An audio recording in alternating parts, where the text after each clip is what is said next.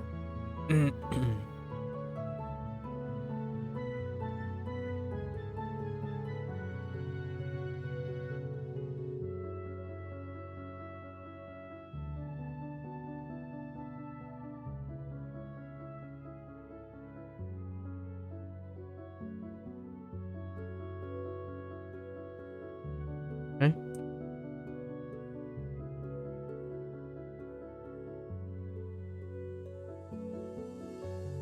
We go back.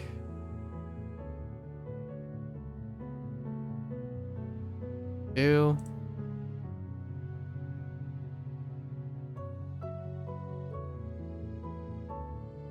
We go through the oh. Right. We go through the tear, kill the Baylor. Save the person. Is it different each time? Oh no. Not.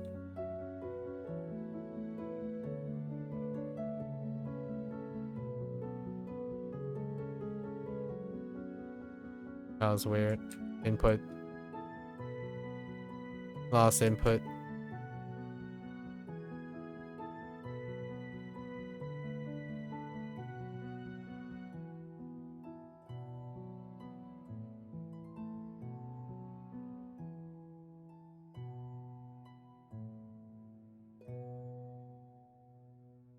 Lost input again.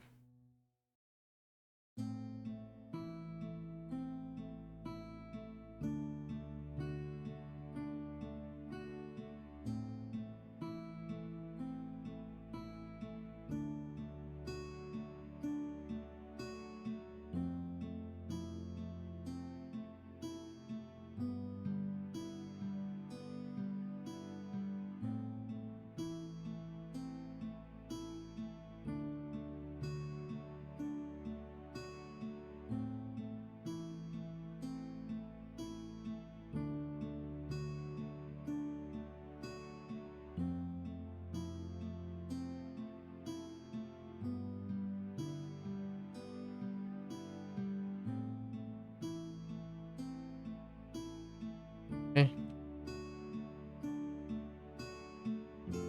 Save the assistants, I guess. Assistant. Leave. Go back to Verais. Verais. After it is. Cozy on over.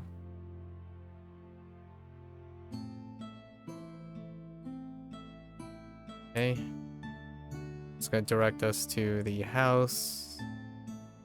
Oh, actually, the ward and the... That's right. The ward and the seals. So each corner, we go counterclockwise. Stop at the seal.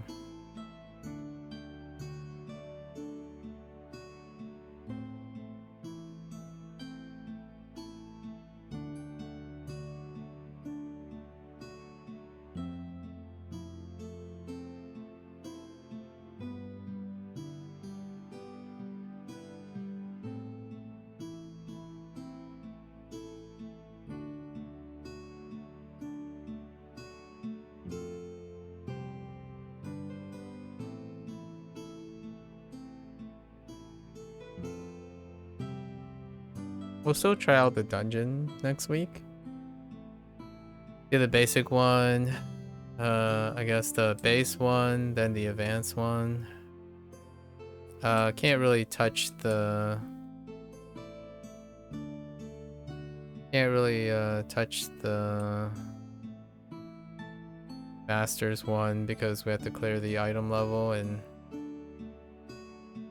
the gear check, I guess. Whatever you want to call it. I call it the nobility check. The legacy check, if you will.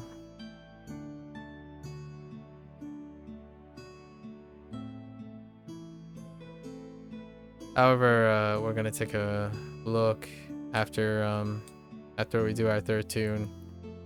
at the gear pieces, just a little bit more, but it's a big pass. All the gear pieces are a big pass. Personally. Especially if I'm a tank centric and support centric. Basically just support centric player. It's very underwhelming. The weakest part. But it's generally pretty underwhelming. Their design continues to make gear based on prerequisites. Gear requirements based on prerequisites. As opposed to providing the tools to doing them.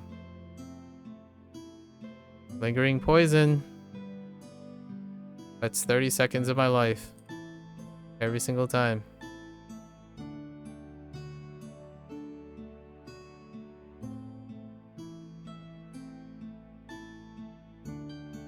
Things like lingering poison and stuff is not... It's bias against supports. Or it's specifically just bias against tanks. Because they land. Your shielding doesn't usually prevent poison from happening. I actually am so inexperienced with dodge mechanics. Like the heavy reliance on dodge mechanics. I don't know if dodge mechanics avoids poisons. But you can't avoid poisons. You can try to step out of them, but as tanks, they just hold you up. And generally speaking, if you're gonna run around as a tank already, you might be making the argument like, well, you're already slow to begin with. It's like, yeah, but it's also the counter argument like, do you want to go any slower? Not really. Especially when it's an out of combat thing. Pistol ward. Right, it's the one up there.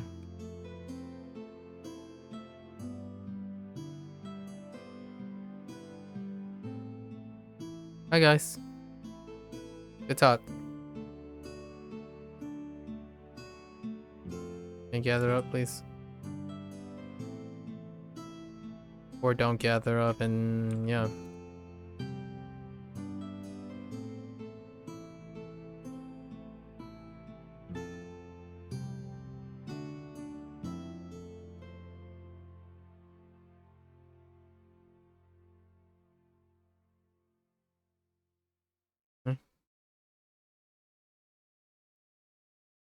Alright, cool. Go back to Henry.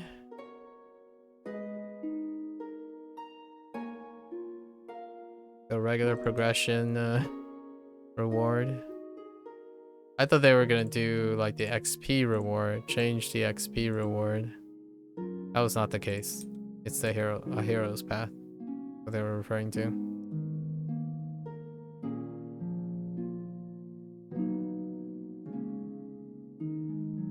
All right.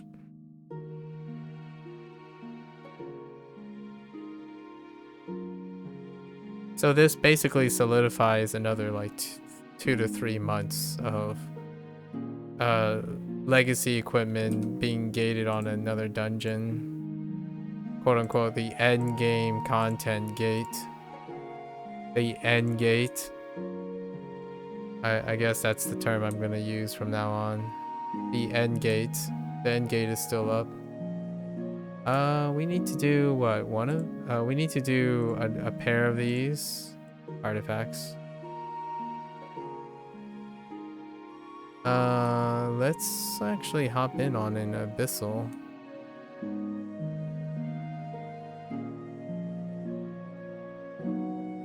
I think for the paladin it's gonna be a little bit on the Justicar. It's gonna be a little bit rougher.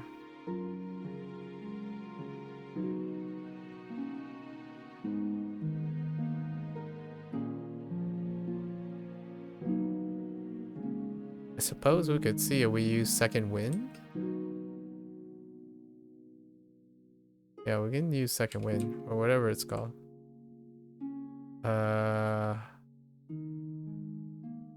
Heroism. Wow, I wasn't even close.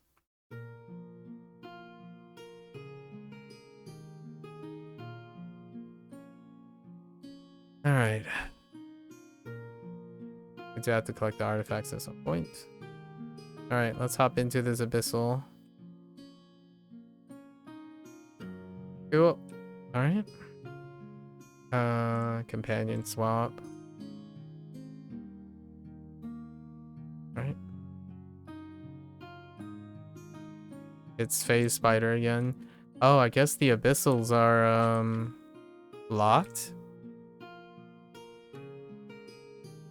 So you know what type of hunt you're going into. You're not randomized.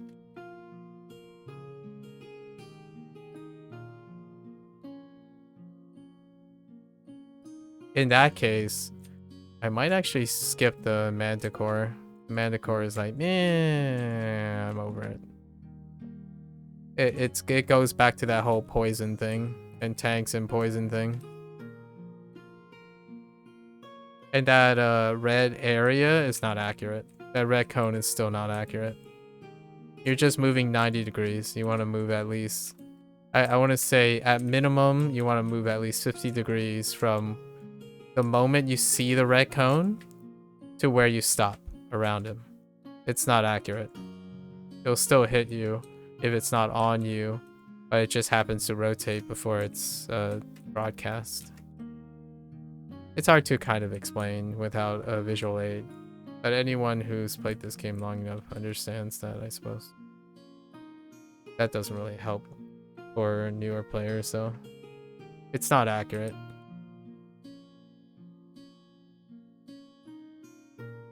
It's not accurate enough that stops you from getting poisoned, and that poison does hurt quite a lot, and I don't want to deal with it. This isn't work smart. Gotta work smart.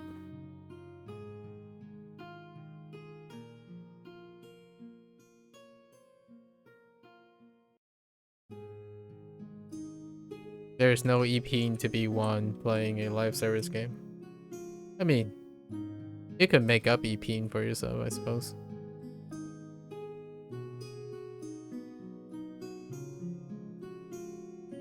Waiting on that poison. Yep.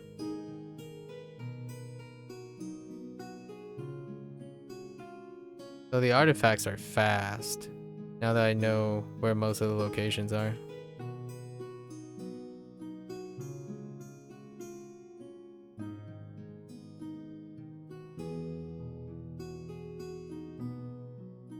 That bleed. At least the bleed is like 3 seconds.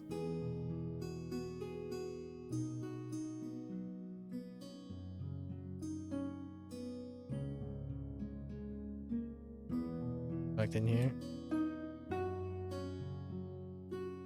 So now we're combining the pathing for the artifacts with the pathing for the abyssal hunts. This was Vesinindra or something. Verisindia. Still waiting for the poison to subside. Trisindia. Something like that. This one over here. Got these artifacts.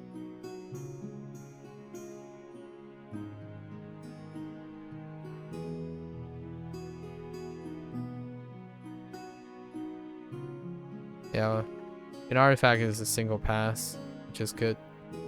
Nice. Okay. The Manticore was the standard one. Oh no, it's different. Okay, it's random. Okay. So never mind.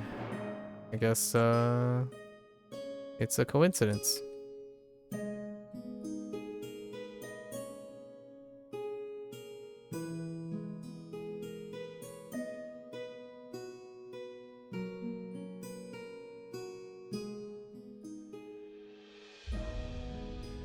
Can you stop scooting, please? You pep.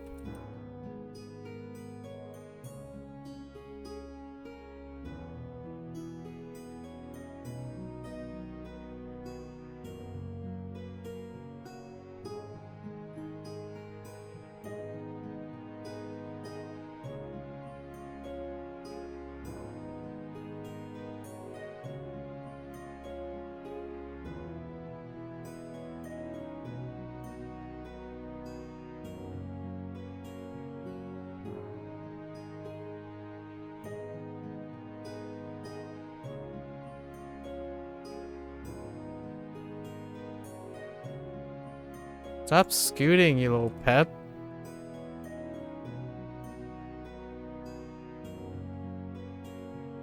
Okay. What a butthead.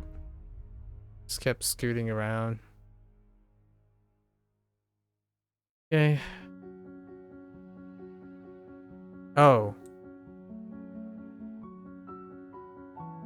That's interesting. They can actually go back to the previous area? Huh.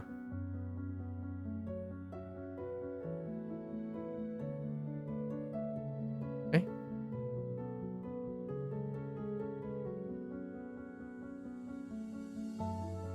Okay. Oh, artifact.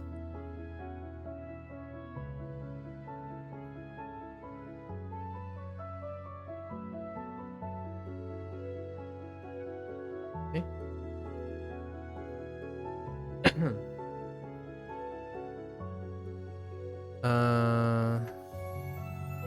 So we got both the dailies done.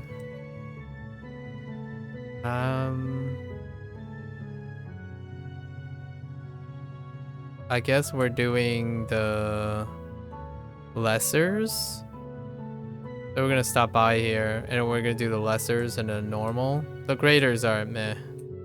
It'll take too long. Especially if I'm not on the sentinel. Yeah. This is gonna take longer. So let's grab these two, right? And we're gonna bank one of them. Insignia and the prisoners. Those are random pickups. Let's grab standard abyssal.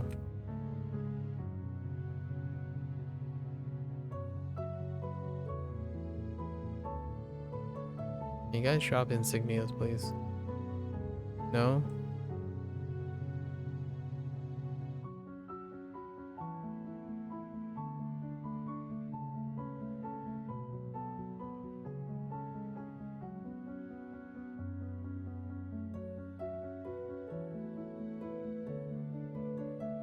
Right. This one loops around.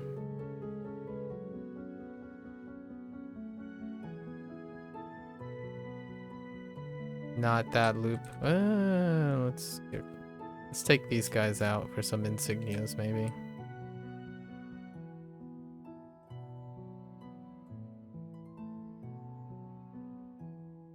Go away. One insignia.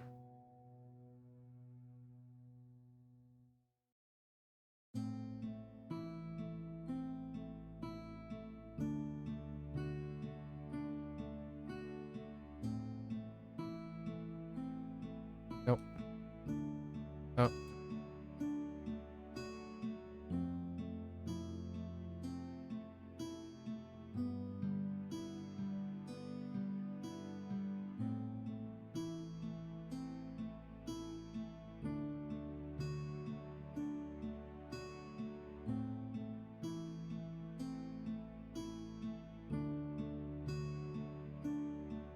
Yeah. Okay. You can still do the capture mage thing. It's not highlighted here, but you can do capture mages elsewhere as well. Capture mages.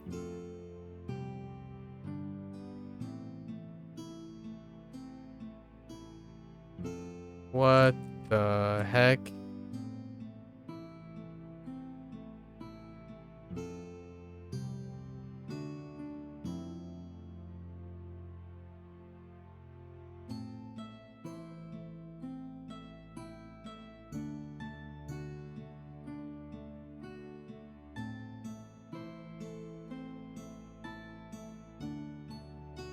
That was annoying.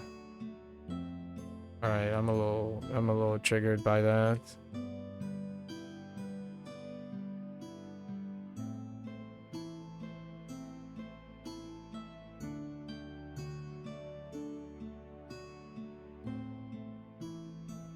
Just a wee bit triggered.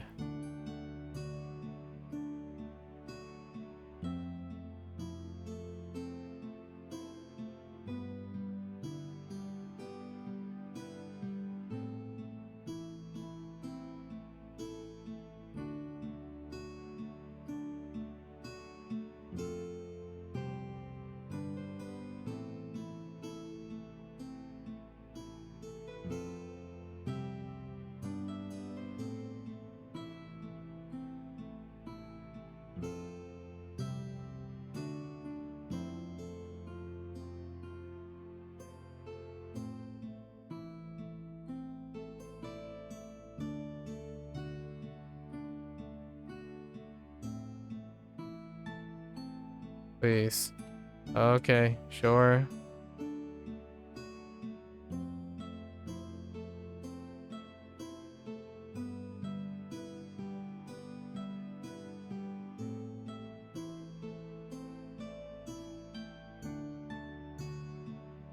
Poison.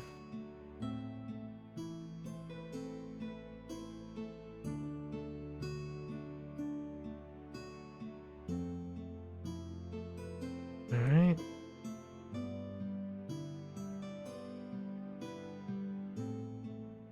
Alright, let's go in here.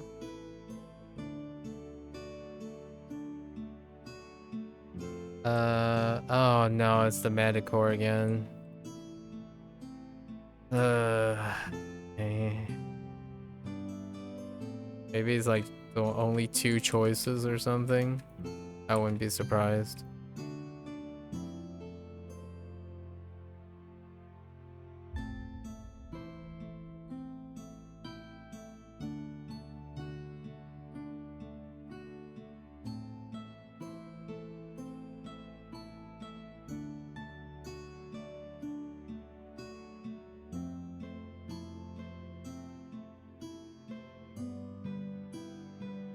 Yeah, see, it's not accurate. It's just so full of baloney. It's always 90 degrees away. 90 degrees plus.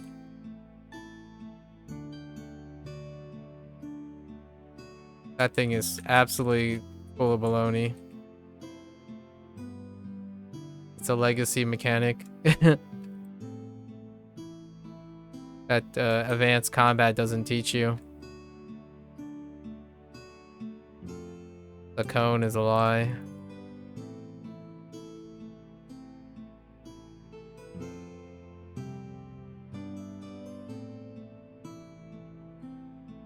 And that's also griefing healers most of the time. Griefing healers. Everyone griefs the healers with this. And if you make it a boss, it's not up to the healer.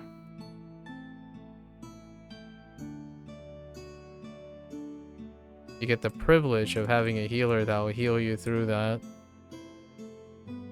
Including the tank that just stationarily sits there and holds their shield. Somehow using up all their stamina and preventing their stamina from being restored by blocking the poison with their shield. And it's completely avoidable.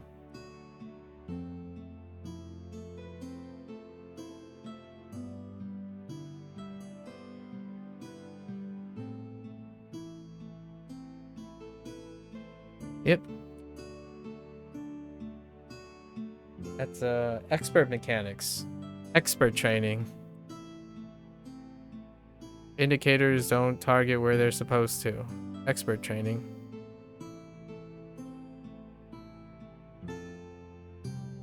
Ooh. Nope. No insignias.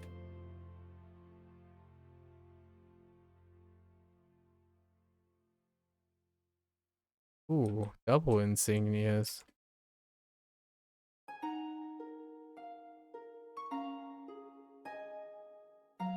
Hot dog.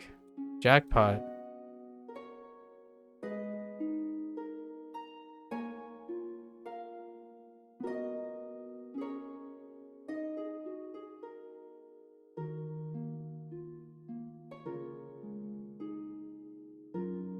So help me if you guys come back down here, I'm gonna clap you.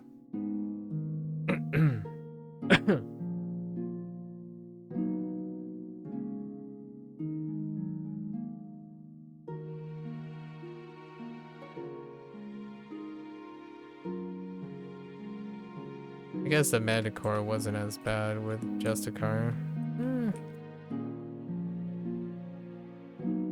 Just wanted to see something different.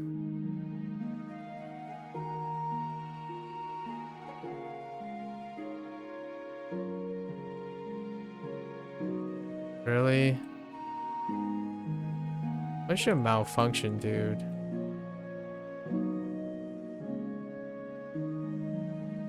It's the companion.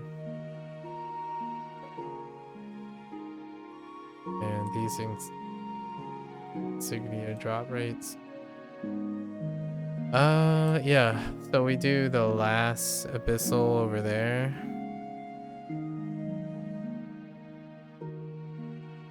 Heck with the greater one, I suppose.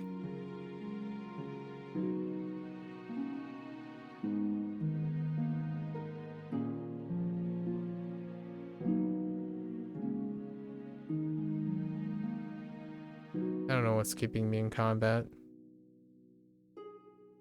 All right.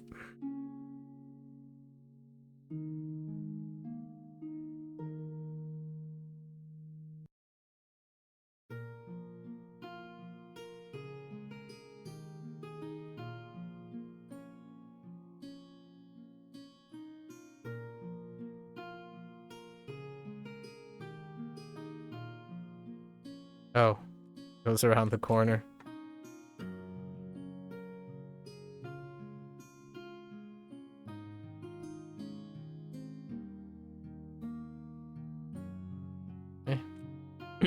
In we go. A Hulk. An Umber Hulk. It's okay.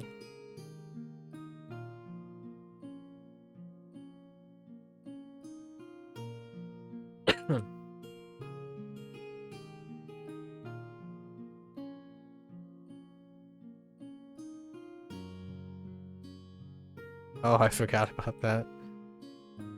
That turnaround.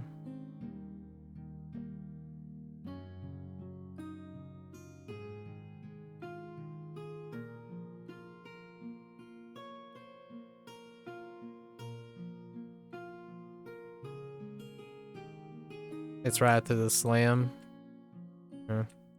The tracking attack.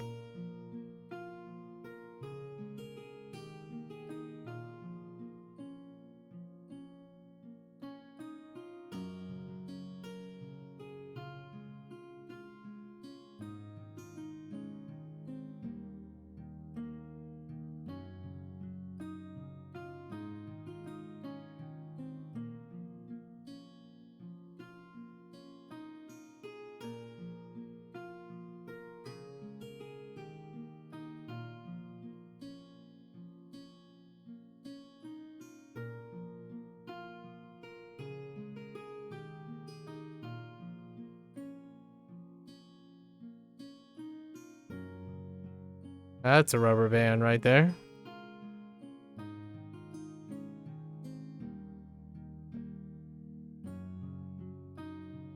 Okay. Hooray. All right. Now we sit and look for... That counts as a zone?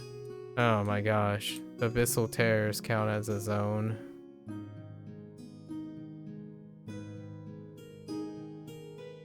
Feels bad, man.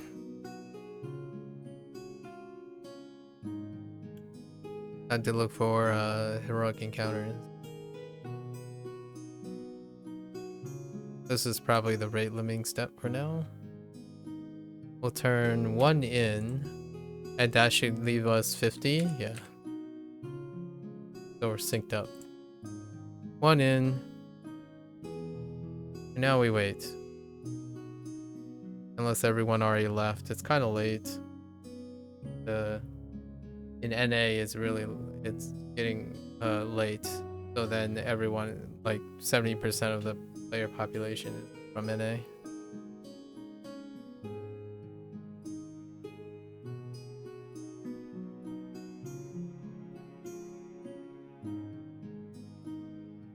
"40 seconds.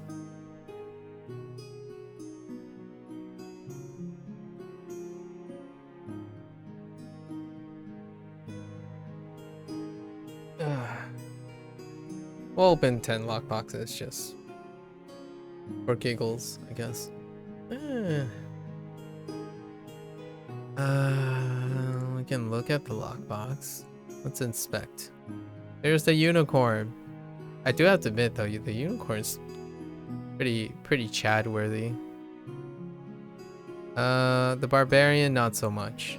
Not Bobby the Barbarian, but not bad. We can open 5. I wouldn't mind opening 5. That's not too bad. Try 5 times and call it a break.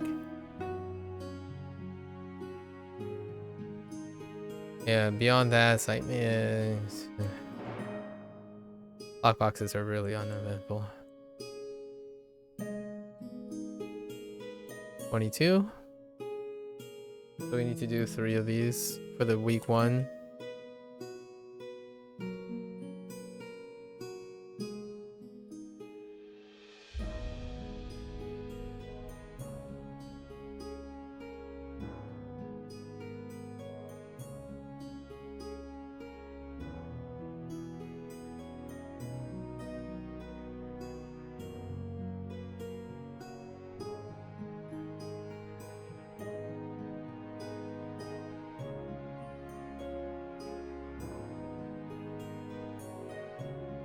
Oh, interesting. I wonder how you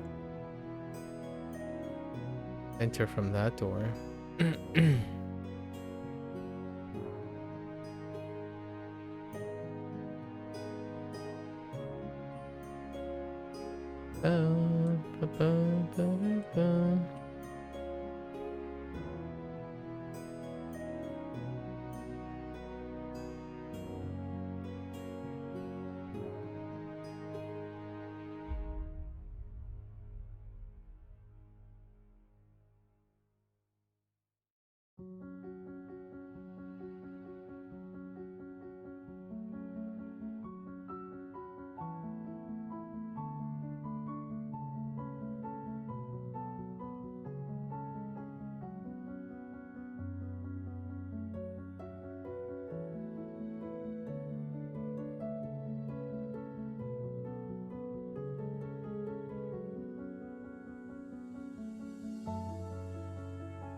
Where's the big guy? There's Mr. Demon. Hi.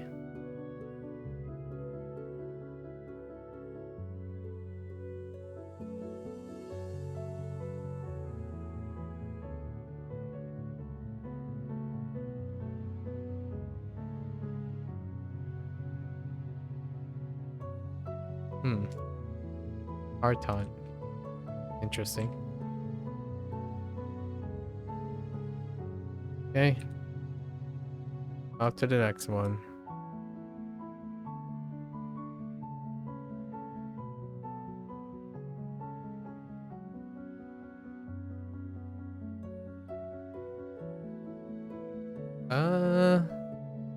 When you are healed in combat, you have a 10%. Nah. We'll look at the rest later.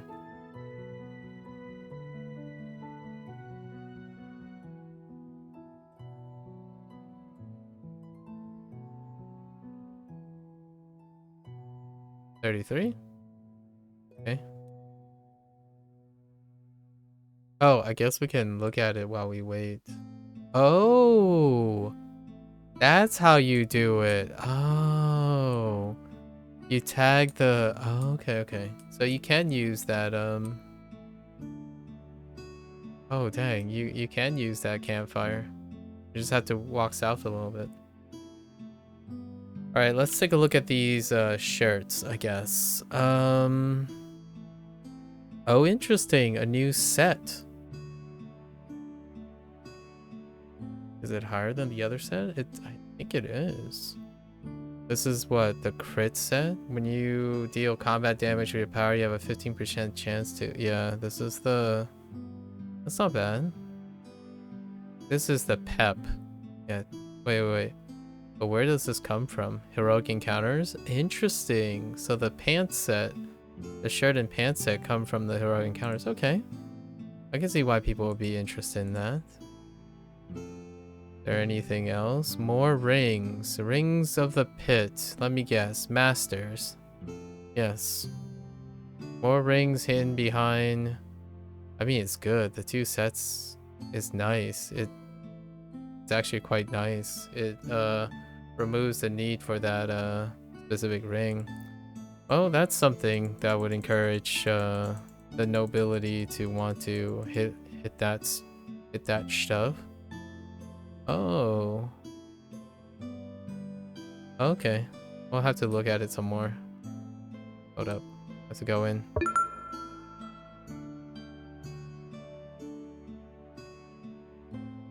Are we going in? Yeah.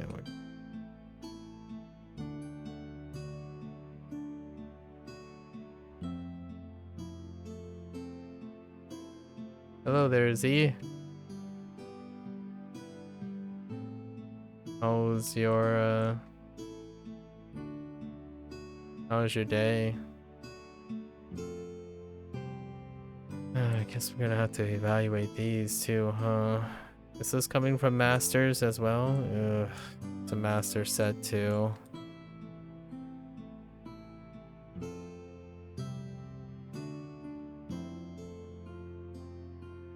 Hello there,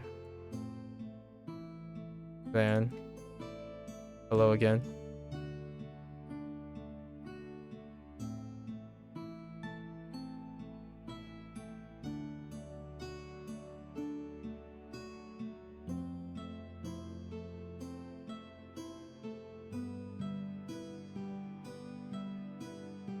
Okay.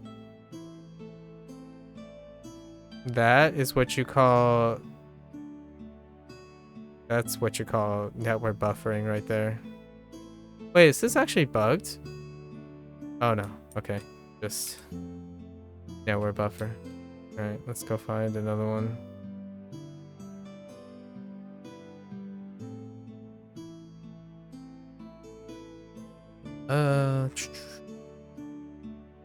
Number 10.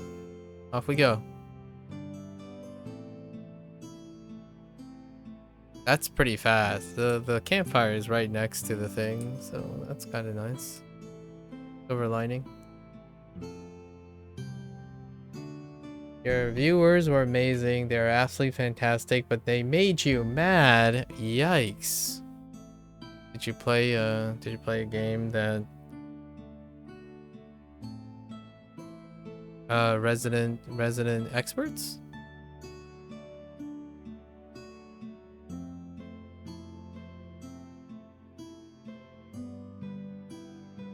I call them resident experts, but I'm being facetious right now. Did they invade you or something and then impeded your progress?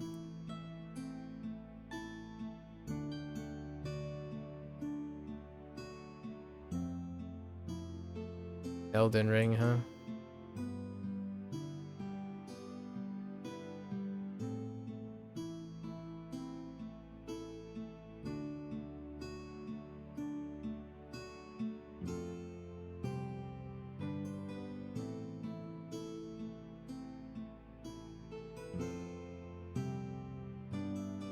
No, I'm kidding. We had an absolute blast. Oh, that sounds good. Neat.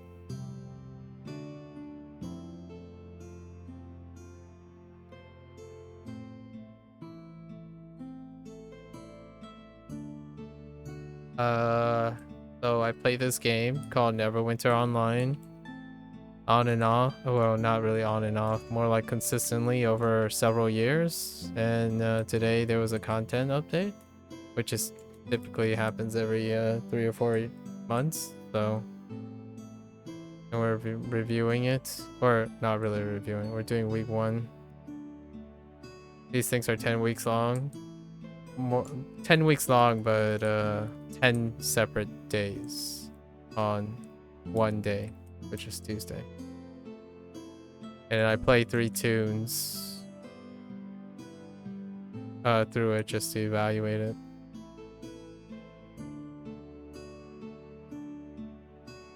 What do you mean by they still have content updates? It hasn't changed at all.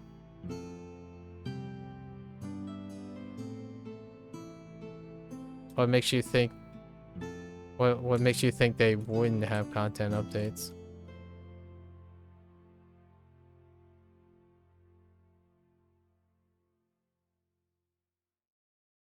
I imagine that makes me wonder how big D&D is in Russia. Probably not that big, I guess, judging by that comment.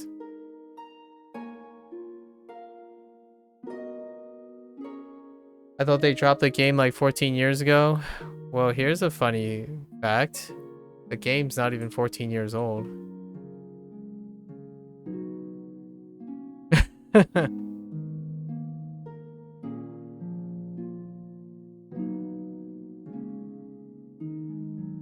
It turned 10 recently. You were exaggerating? Well, so here's the thing about exaggerating, right?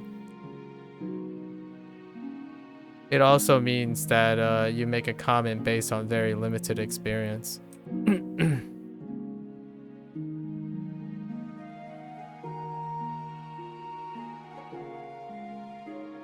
But yes, the game is still being updated, and it turned 10 this year.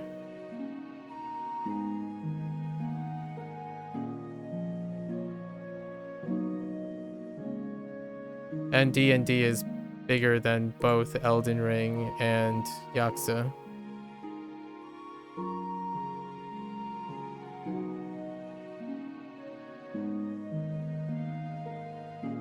Alright. That wraps up our second tune. Third tune.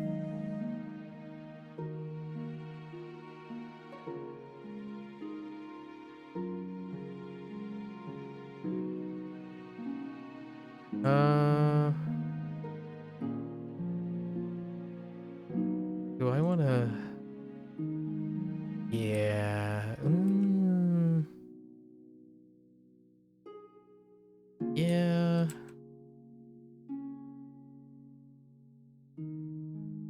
Yeah, that's fine. Yeah, but experience was limited by not me. Oh, it was limited by censorship. Yeah. Not actually. Your statement that you made did not come into play until just a couple years ago, like 2 or 3 years ago. So making an exaggerated statement of 14 years and not even 5 or 7 years, or even having 7 years of experience before that happened, that is limited. So not censorship. Since I played this game over its entire lifespan, I'm well aware when that censorship came into play, especially in Russia.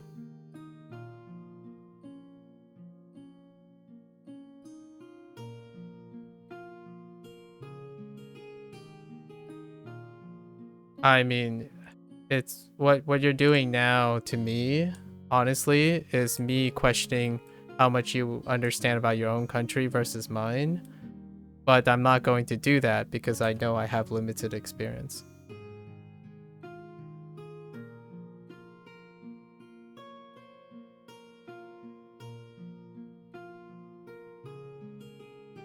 Just saying. I guess you want to be like not going to lie kind of thing, right? I'll give you the truth, I suppose. You like I imagine you appreciate that. Yes, the game is still being updated. There are very few indicators that it would not be updated indefinitely.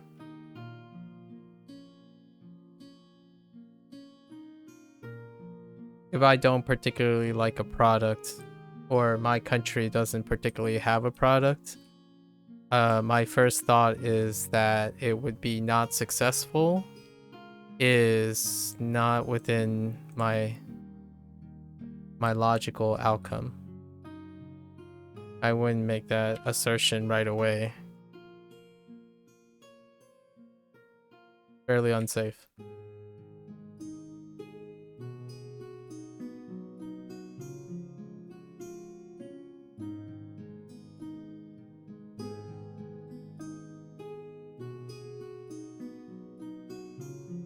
Although I have to say, there are probably more Russians than Americans. There are more Europeans in general in this game still. Or, for a while now, I guess. It's largely been the truth. So right now we're in the downtime. Most of the player base is not here. Interestingly enough, I play a game that's dominated by overseas players.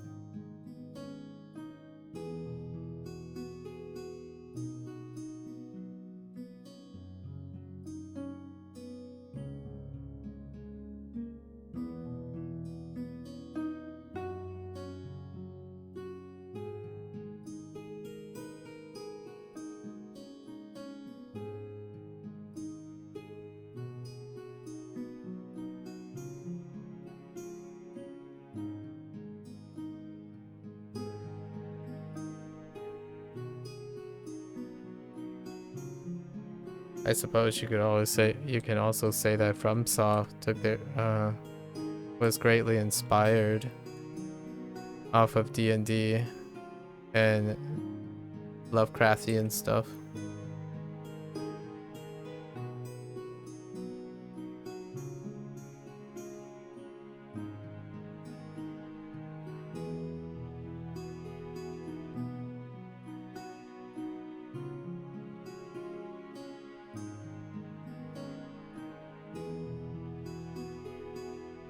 Nope.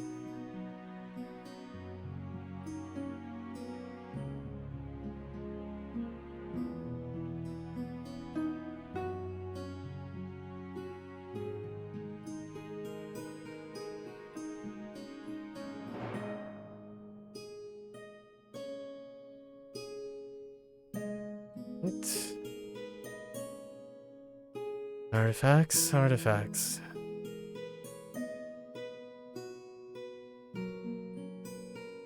Be a mage. Be an artifact. An artifact over here too. Oh no, that guy is just gonna steal the mage. Alright, buddy. Should grab the mage first. Yeah, you can have it.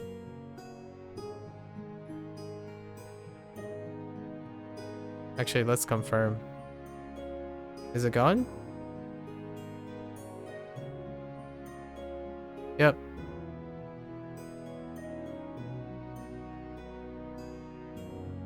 Shared questing. Feels bad, man.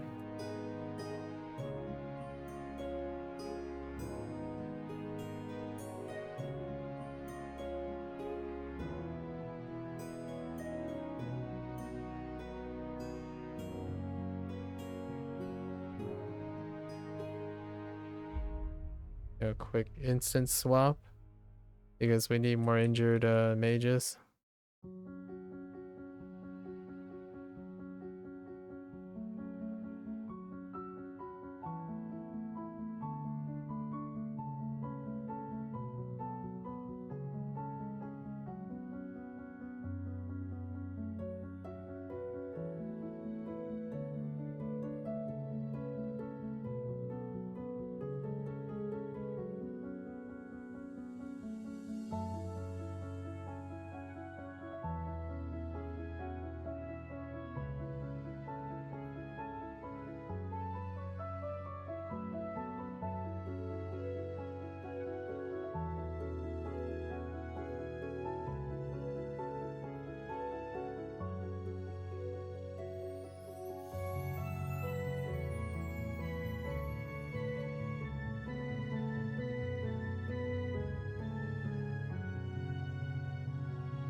there one in here?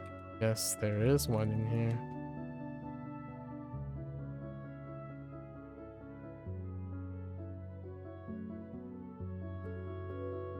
Okay. DP to the front. Double turn in. Then we do the wards. Wards and tears, right? Oh, no, wait, we have to do the tear first.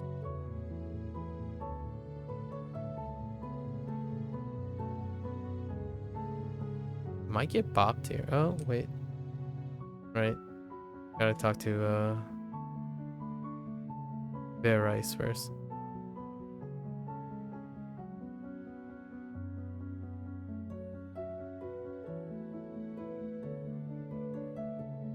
Okay.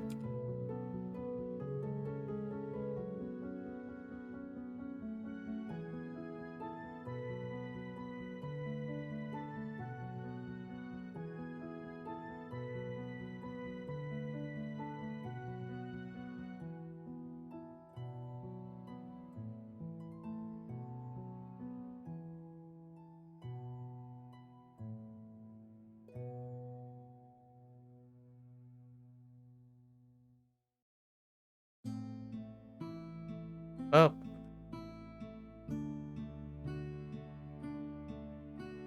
Okay. There we go. Okay. Okay.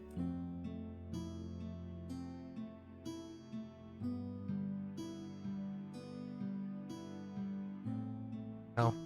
Ow.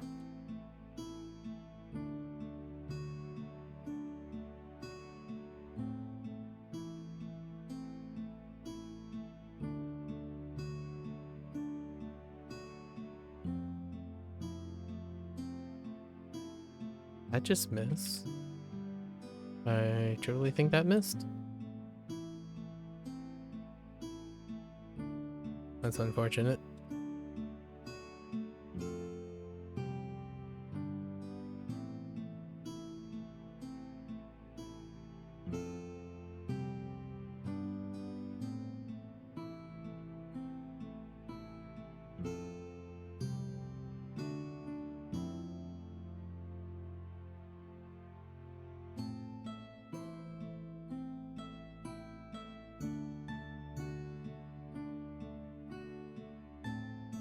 Huh.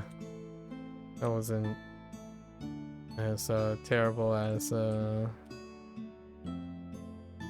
Blade Master.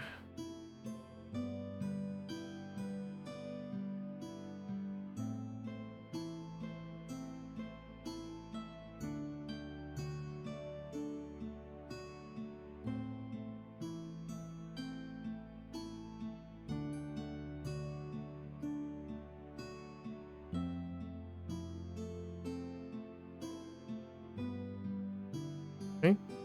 Now we do the wards. Wards and tears.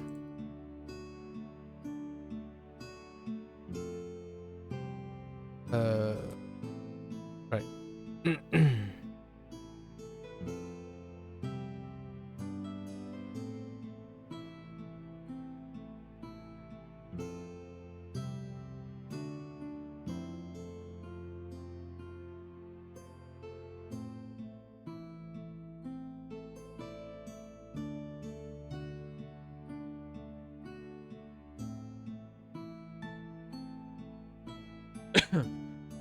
Okay. Yeah, I missed the corner one. That's fine.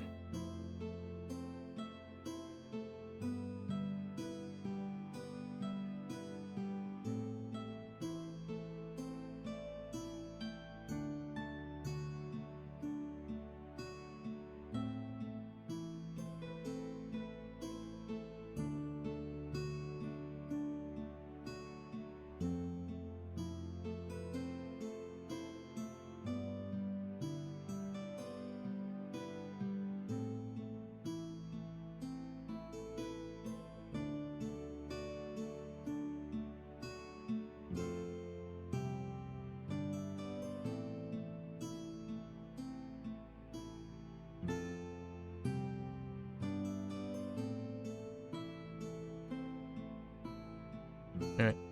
So we grab. This time we're gonna correct for our last route. So we take this corner, grab the ward. Or someone cleared it for us. Thanks. Thanks, anonymous friend. Oh, okay. Well, almost cleared it for us. Oh, wait. They're just respawning. Quick. No combat. Someone probably just cycled through this. Piggyback. Piggyback on it. Oh. Not the whole way, though.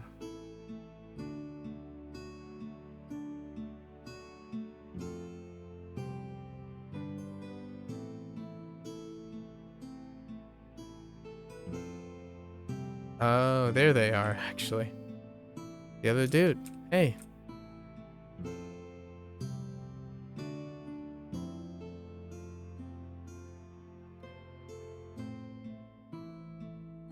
TP back to entrance. Got the other cornerstone over here. Quickly.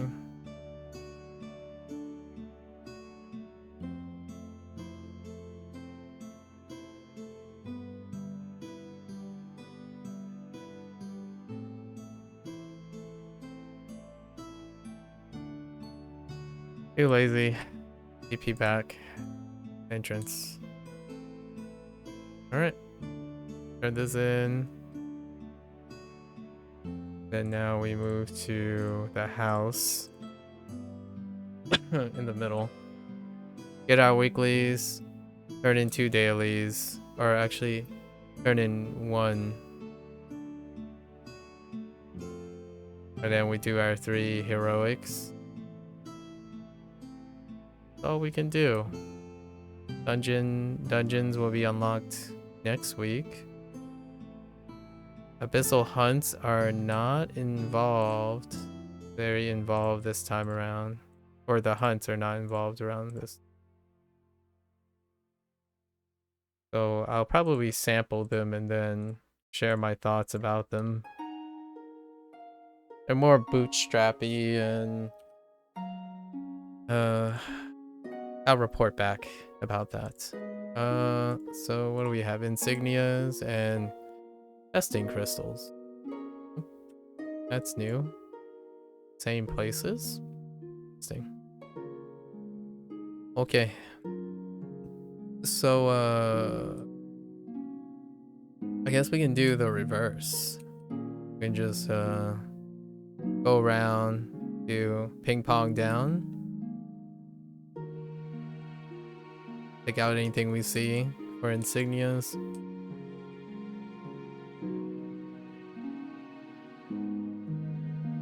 Somehow that missed.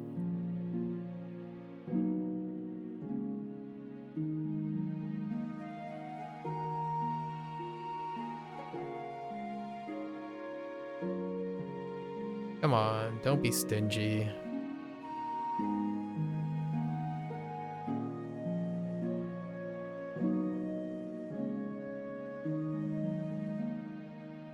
Oh.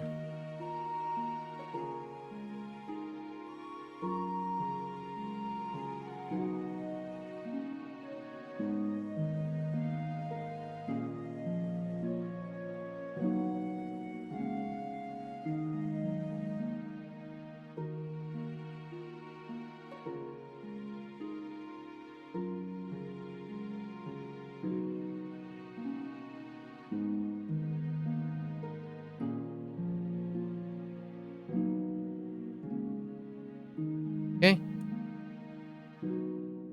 Oh, hey. A battle commander. A white battle commander, huh?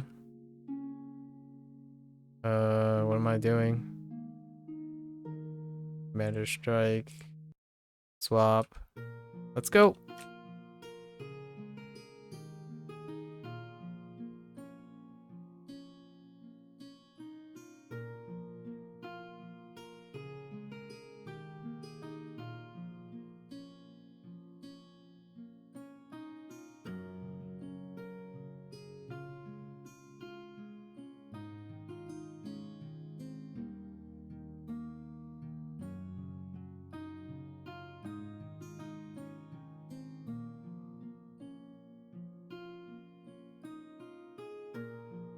Man.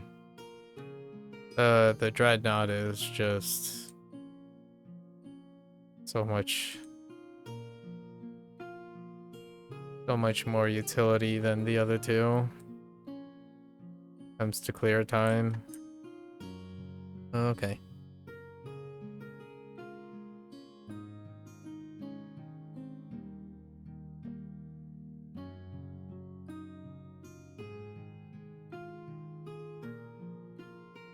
Oh.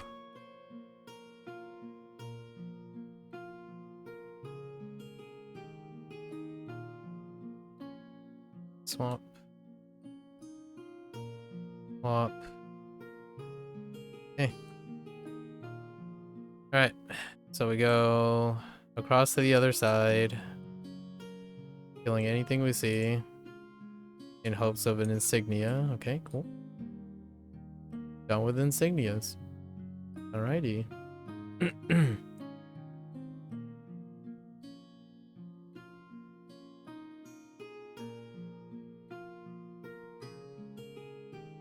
Pass is clear so far. Let's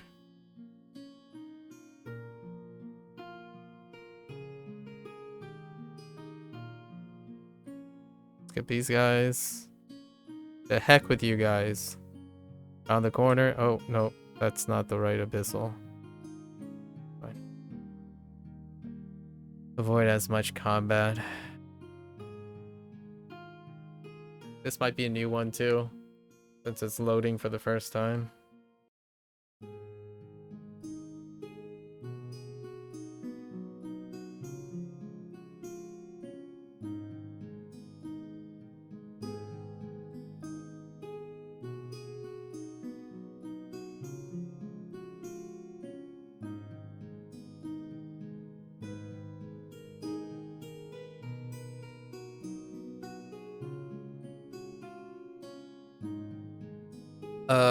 Garistro?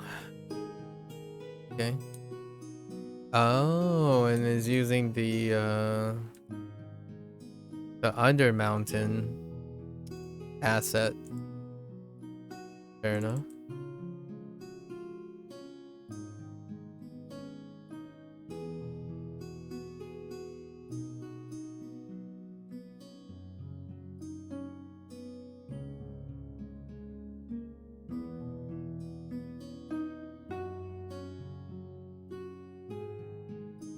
No.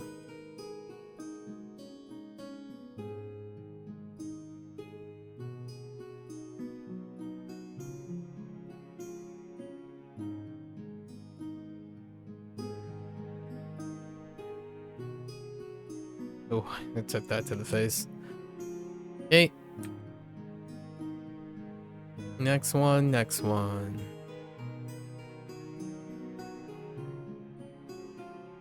Swap back.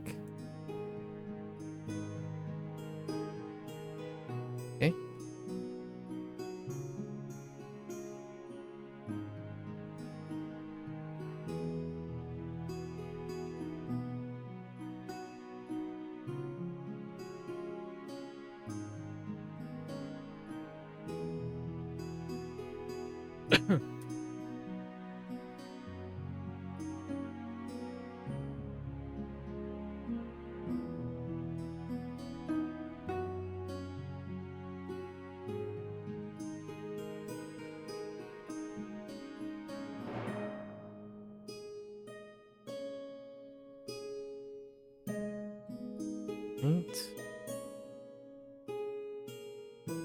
Crystals. Oh, those things. Okay. Sure.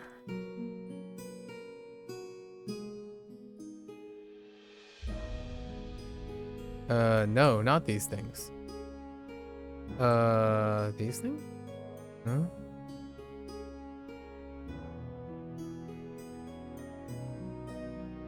Oh.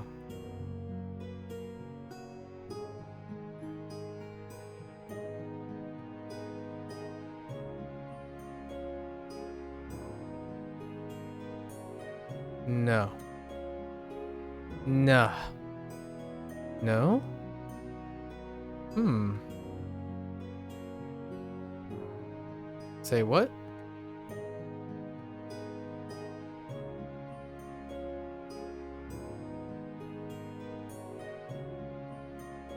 Oops.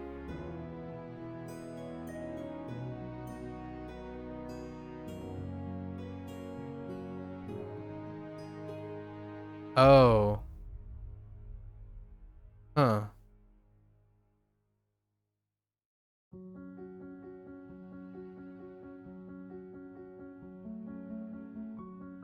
Are we supposed to... Is it... No? What the...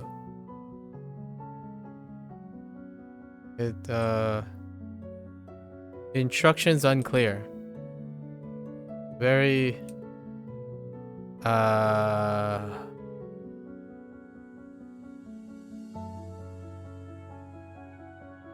What?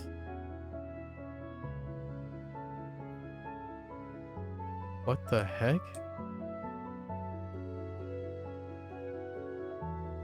Place, okay, we're still learning as much. Okay. Oh. Wow. There are so many locations. Alright. Alright. Whatever works. Is there one in each place? No. This one kind of sucks. Yeah, this one definitely kind of sucks. Can you find locations outside? Huh? Hmm.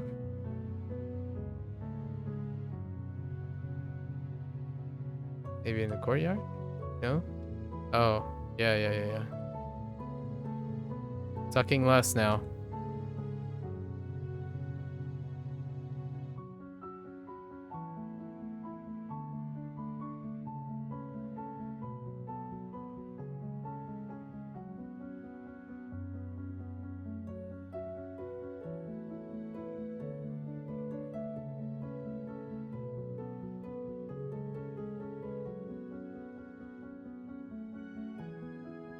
Oh, wait. Yeah, these markers are not hot. These markers are not the hot. Oh, it's all the way up there. Huh. Okay.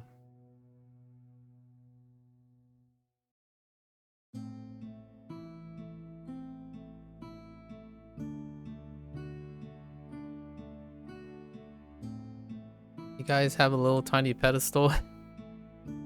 Cool. Cool story.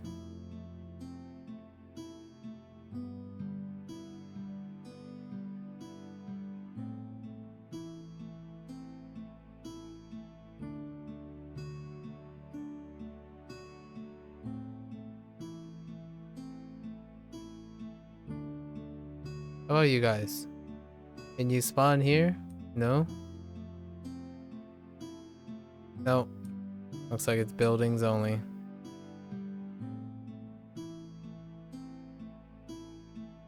You guys seen a, no? Okay. Cool.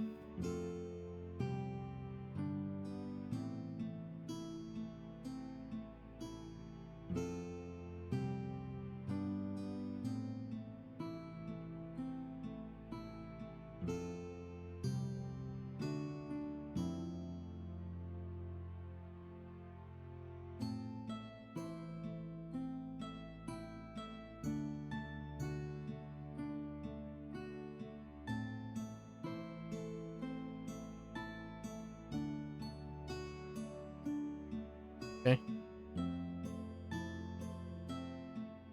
Oh, right. And we are still working on Abyssal Terrors, right? I think so. Or Abyssal Hunts. Phase Spider. Fair enough. Okay.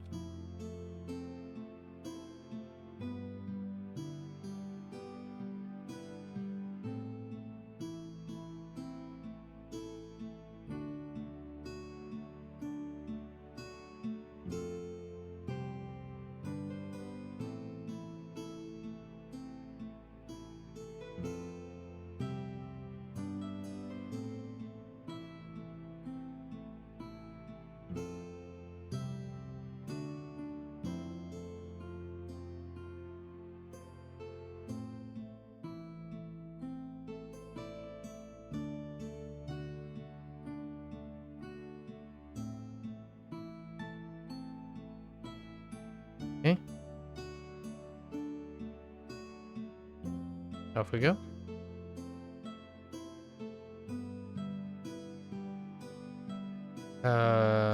Right. We need to find these little tiny little crystal. Oh, wait. We should probably a little teeny thing in here somewhere, right? Yes. Where the where either the this is where the injured peeps are. All the positions of the injured peeps. Injured mages.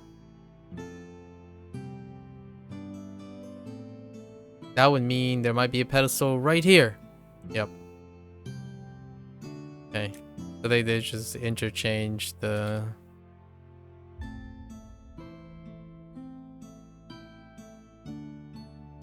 Okay.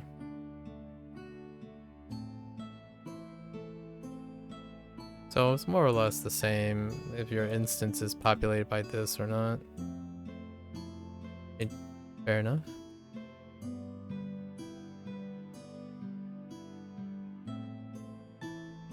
Rift.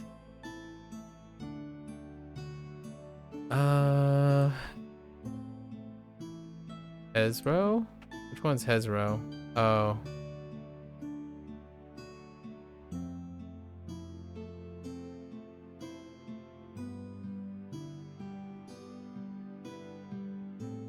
Oh, that is not worth taking. I thought I could get some rage off that, but that's a little saucy.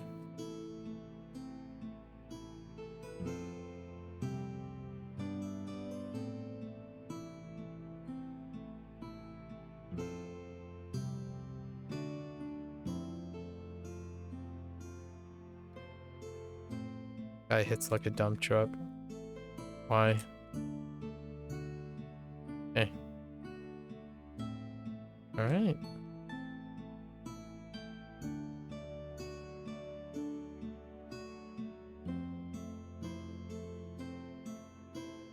Alright, now we find... Right. The tears count as instancing. So now we find 3 heroic encounters.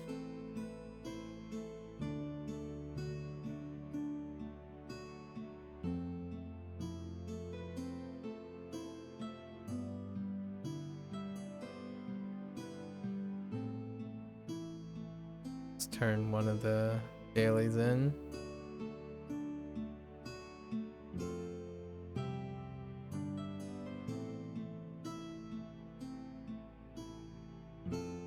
Mosey on to over to this campfire. That's very useful.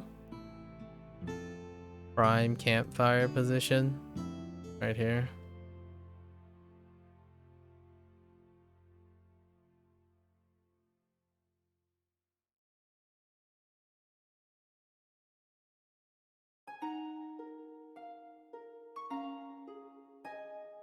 There we go. And then now we chill 30 seconds. Alright, let me take a look at this weapon set. So they added a new weapon set here. No. Yes.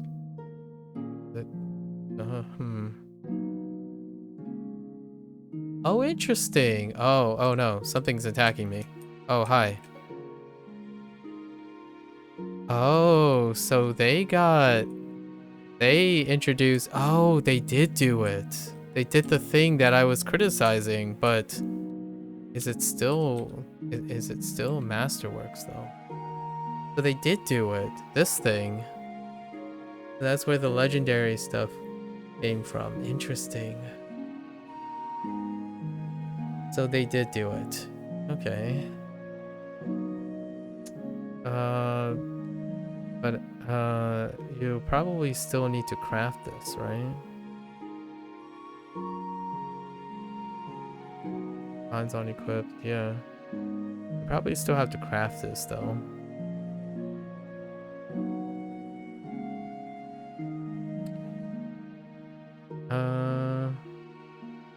I don't know how difficult it is to do this. I'm guessing this is still Mastercraft stuff.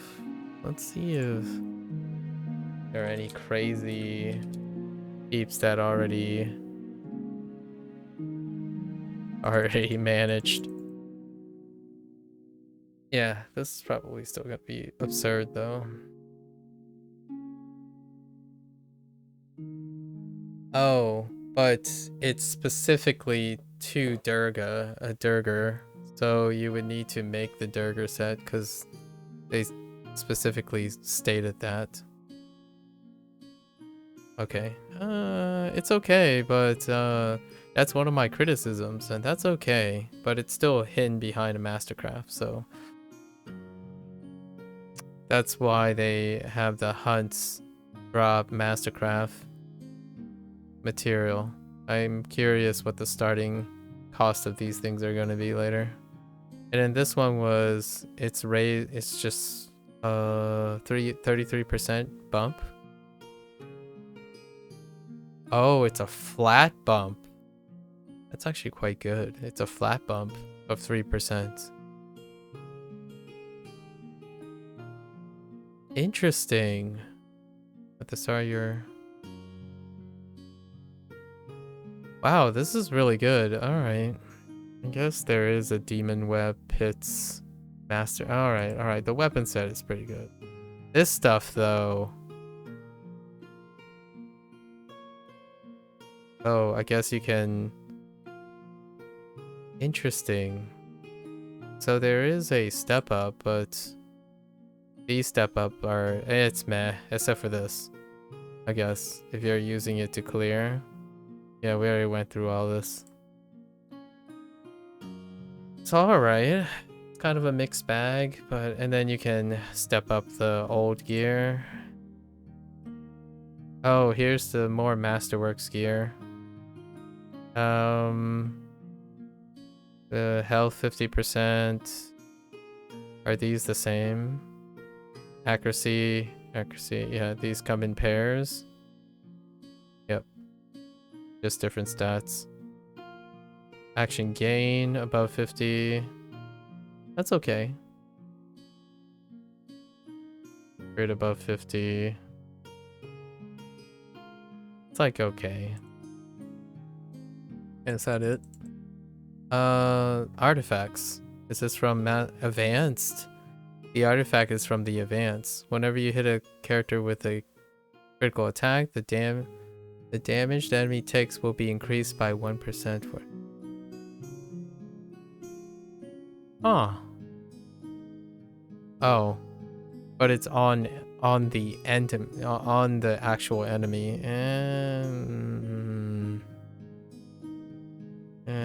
What about this one? We use daily power. Oh, so the rune thing. There's a replacement for the runes. Accuracy, critical strike, and outgoing damage. I could actually use this on my Sentinel. It would be 100% uptime. It's 6 seconds, so it'd be like 50% uptime. What is this? When you stand still, yikes. Oh, yeah, this is the last of the new stuff. Stand still for 3 seconds, your damage and AP gain are increased by, I guess, mages and whatnot. Sure. More Mastercraft stuff. Mastercraft accessories. Oh, the running version. I mean, they're slightly better. Increase your outgoing by... it's interesting. When you're damaged... Nope. Okay, the updated version of... It's only a slight power creep. Interesting. There's a set now. Masterwork. Yeah, they had updated the accessory sets too. When you use an encounter power, you gain alacrity. Are there any others? Do you get... It's just alacrity? It's okay. And then this is the ring pit. Is it all close combat? It's all close combat. Okay. The same set. Oh, it's a big bump. It's it's a gigantic ring bump. Oh. Okay. I mean, I could see myself trying to do this. Multi-target heals are 7% more effective? That's a new one. Alright. I mean, that's a... That's really unique. I mean, it's kind of like Temple of Spiders for the... Actually, so... call me... yeah, I'm definitely peaked. My interest is incredibly peaked with that. The other ones are okay. So I see a few support items, I guess. And then these are the old ones, right? Alright, you got me. But I don't know how hard it is to get these things. It's only day 1, so we won't know until... I'll give you a... I think we're gonna give it above average as well. Okay. So let's look for heroic encounters.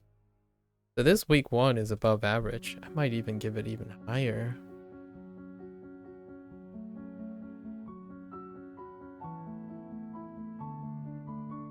Shockingly impressive. Huh.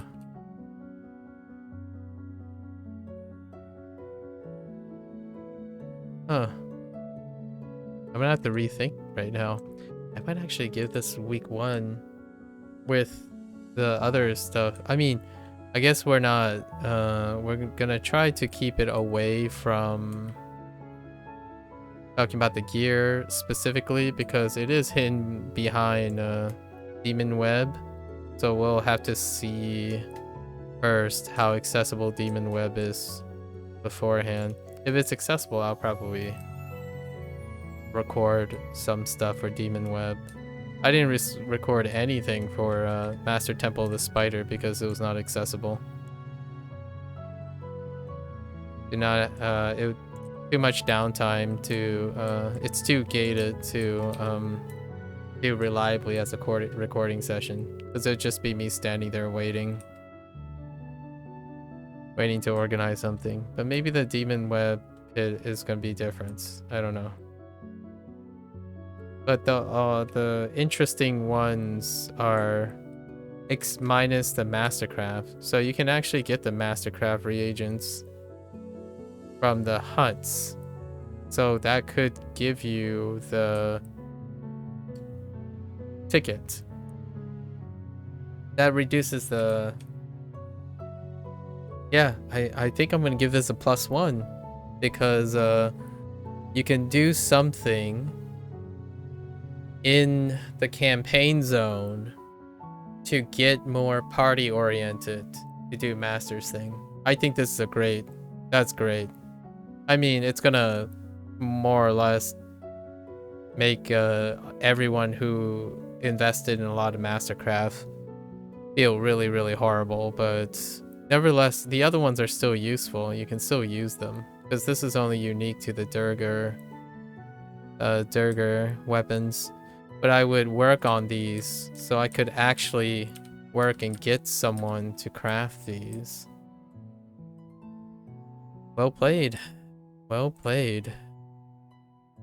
Dang it. That instance is full.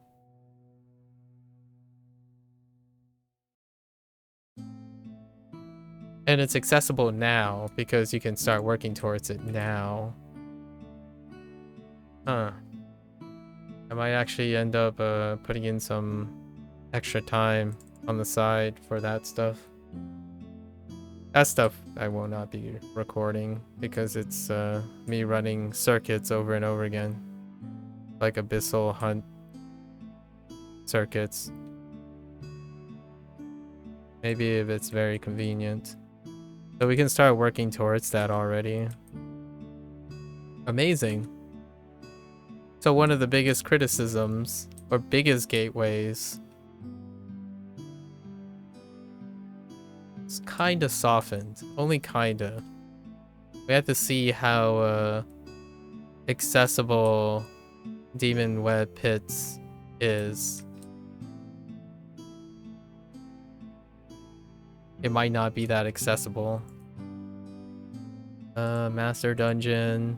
Yeah, it's rated 85,000.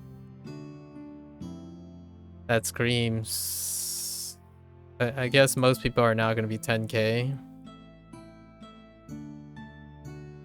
Or not 10k, 100k. That's probably not going to be very accessible. But the Masterworks thing is. That's great. The set is pretty. The weapon set is great, actually. It's very multi-purpose. Like a jack of all trades. Not quite a specialist, but you can probably optimize your playstyle to take advantage of it. But it's very. The weapon set is very attractive. So I don't know. I'm debating on putting together a team, I suppose.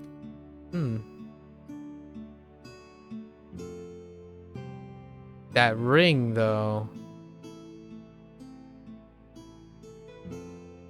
The multi-heal ring? I don't... That's out of left field. But it's so relevant.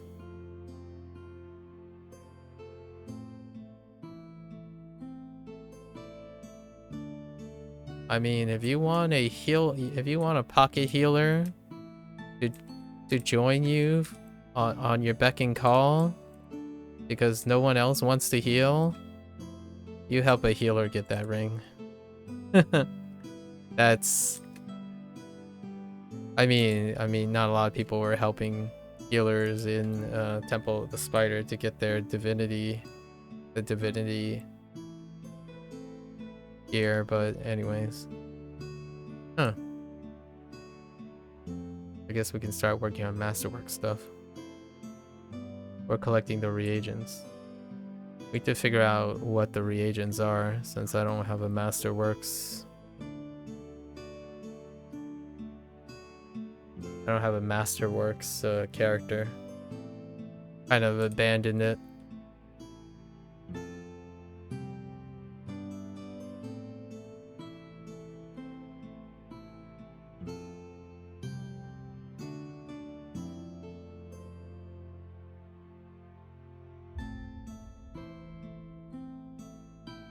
That's gonna require some outside knowledge.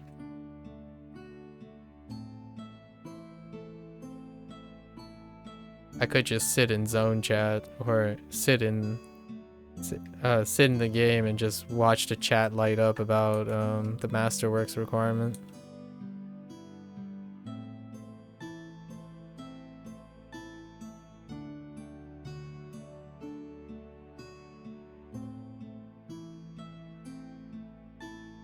Yeah, well, most of the gated gear is very specialized, so that's fine. But the weapon set is gated too.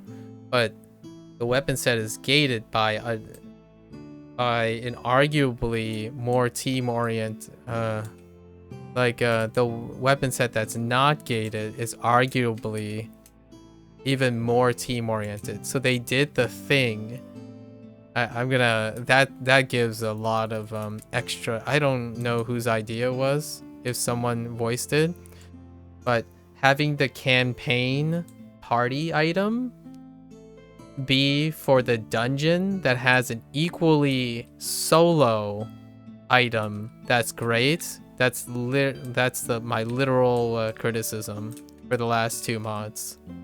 And that's fantastic. I mean, it's obviously not my idea. But it was my criticism that's consistent for like maybe 4 or 5 years now, where they constantly gate party items behind clearing party things. So now you can actually solo those things. So you can solo farm and with it has a lower barrier to getting a party item that allows you to do a party thing to get a solo item. And that gear set is really great. It's the dungeon gear set is great. The weapon set anyway for solo play. And you can do the abyssal hunts, which is what they added this time around. That's on top of their traditional layer to gain access to the party set. And the rings, they're very melee heavy, but whoever is a melee characters rejoice, right? Typically the range, so in a way it's addressing the negativity, the kind of like the downplaying of melee DPS, melee pain givers tend to be the one that gets the pooper scooper most of the time when it comes to mechanical design and effective DPS, because they're often not safe when they're in melee range. It's the overlapping between the tank position and the melee position as opposed to being a range DPS. So a lot of things have often favored range DPS in general. So having an entire ring set focused on melee boosting, it's kind of a nice balance. Not bad. Okay. So real talk, the gear set, this stuff is very specialized. I guess some people might be able to find one or two things here. So since it's really specialized, you only need like one piece, which is great because you don't need to farm as much, right? They look nice too. I mean, or they have a unique blend of the protege stuff from way back and then this interesting helmet thing. So all these gear pieces, these master gear pieces, or are very specialized. So you don't really have to go out and run it like crazy to get all the things. It's not like this heaven here, which is great because the trade-off, or it's great depending on what you're looking for, but the trade-off is it's not Bis Heaven, so you're not feeling like you have to play 48 hours a day, 24 hours a day to bootstrap this until you get every piece, right? It's not like the Dragon Hunt thing. So more time for you, but less Bis, but it also doesn't power creep over the stuff that you've already bootstrapped for. But at the same time, the prior rings have already excelled at elevating range DPS. So having an entire ring set dedicated to, this can still be used for range DPS. It's just the range DPS can have phases where they're closer to their target and not closer to their target, what have you. But that's kind of nice. Oh, we have to evaluate this. Week 1. Let's see. Let's think on this week 1 sec. Oh, I have to turn in. So I didn't. This guy was so efficient. Oh no. I need to do two more dailies. Captured mages. Okay. And artifacts? Okay. Sure. That's why the activity thing didn't complete. But now I have to think about this for a moment. How I'm gonna rate week 1. This is a good week 1. No milestone. Counterintuitively, no milestone interaction that's locked behind 100. It's gonna happen later, but that's just, it's purely psychological.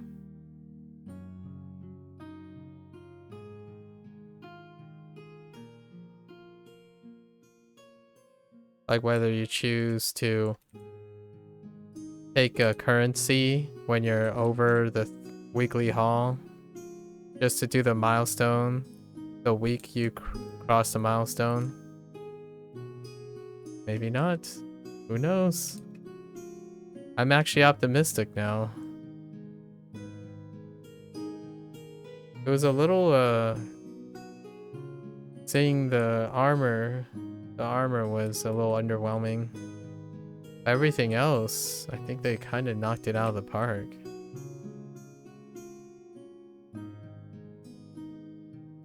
I'm actually debating on doing week 1 as an 8. Oh, artifacts do respawn. Huh.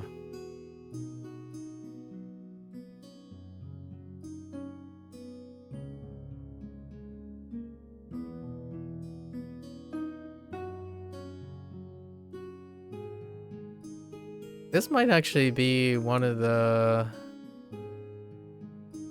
dare I say,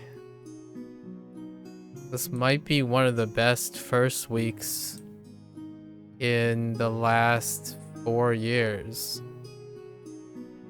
Maybe 3 years.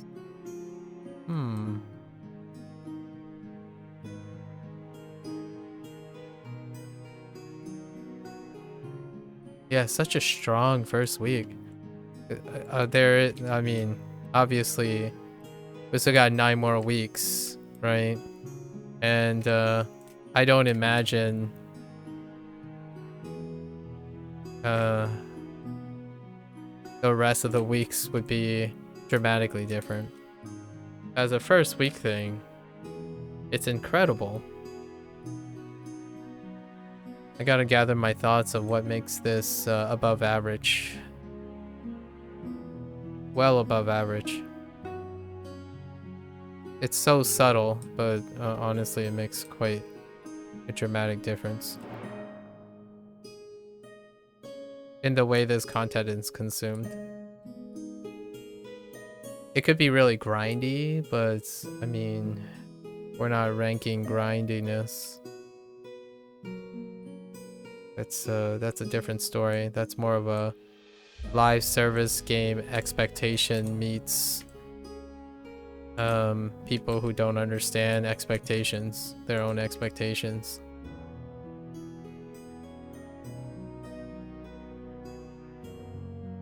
And no legacy.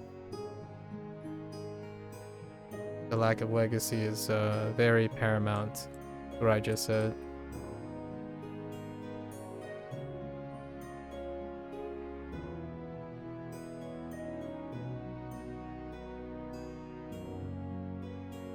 We can't make commentary on how how new friendly this is. This is definitely gated behind legacy, so have to be at least a year into the game probably to really appreciate most of the commentary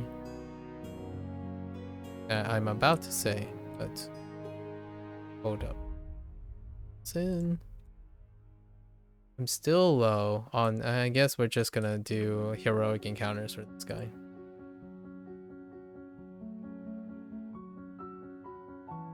Yeah, it's at 93%. Alright, so we got this. We nailed it, right?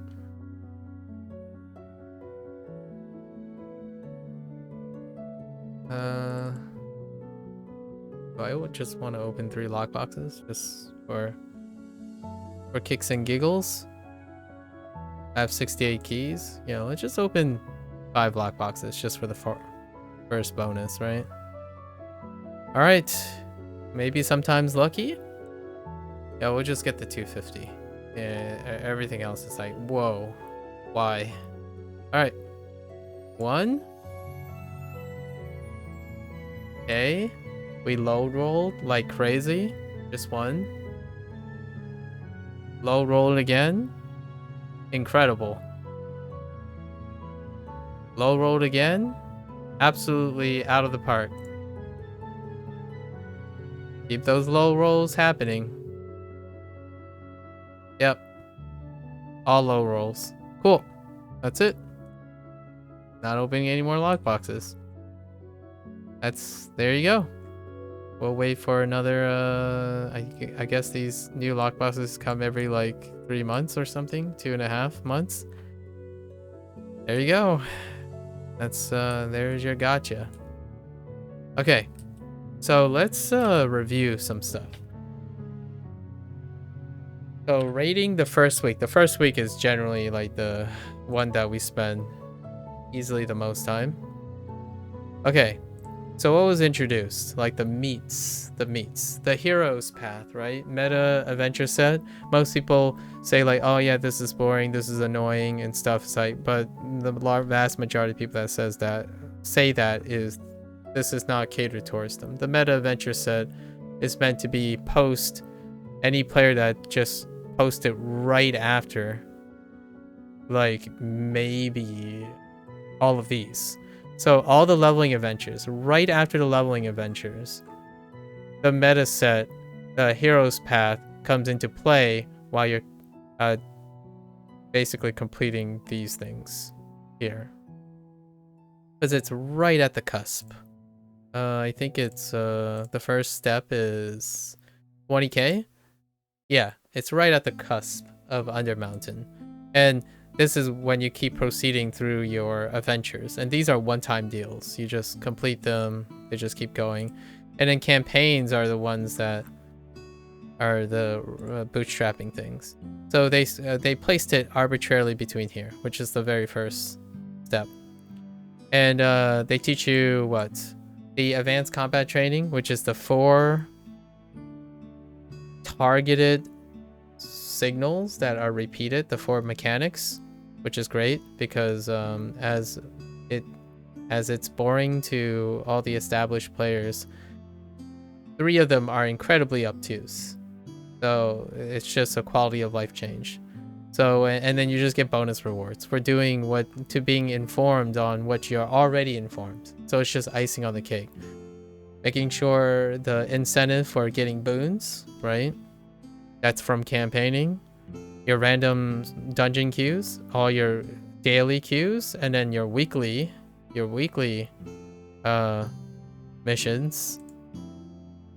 That covers everything for the leveling. So it irons up everything that's like when someone finishes this and they start working sort of down here, they the first thing they ask is like, what's up? What do I do now? And that explains most of it.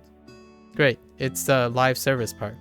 When you finish this, like leveling all your adventures, you enter live service, which is the meta adventure set. And the live service is this part where there's all bootstrappy and whatnot. You could fundamentally not do any of these things. And you could leapfrog over this completely. All of these things and still be endgame to do the, you know, whatever I just did today, first week. But you know, that's part of the game's meat and bones. So that's just extra. That's not even the main thing. This is just a QO, like quality of life update. So extra points for quality of life, and it's week 1. And week 1, technically, you have access to everything depending on where you are, and you will always have access and be working towards these regardless if you're new or not. And then this lines up with recruitment. So Neverwinter, like this is recruitment month, and part of recruitment month is starting new characters. So line up, great. Now new battle pass, it's average, but it's actually it's like a point. It's a 20% improvement in my opinion. They added unique, just one-off unique things that aren't like, it's for flavor. So they added one of the NPCs that is part of the story, so it's thematically linked to the story, and it's not like a game breaker. It's not a BIS thing or anything like that. It's just flavor. Fantastic. That's still a step up from the average battle pass up to this point. So great. And then so that's a quarter of a point. And then now we go to the campaign, right? So what's available on week 1? You got your standard dailies, The dailies are paired in the same zones. There are plenty of overlapping zones. High spawn rates.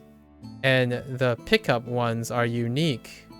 But the rescue ones are not unique. So you have to like instance hop a little. But it's still relatively low traffic. Fewer heroic encounters. Just 2. Like 2 predominant ones. That's fantastic. 2 is great. 1 minor, 1 major. That's all you really need, in my opinion. That's trimming it down. Great. I mean, there might be others, but 2 predominant ones. That's trimming down the excess ones. About like the previous one, you had like cycling and trains.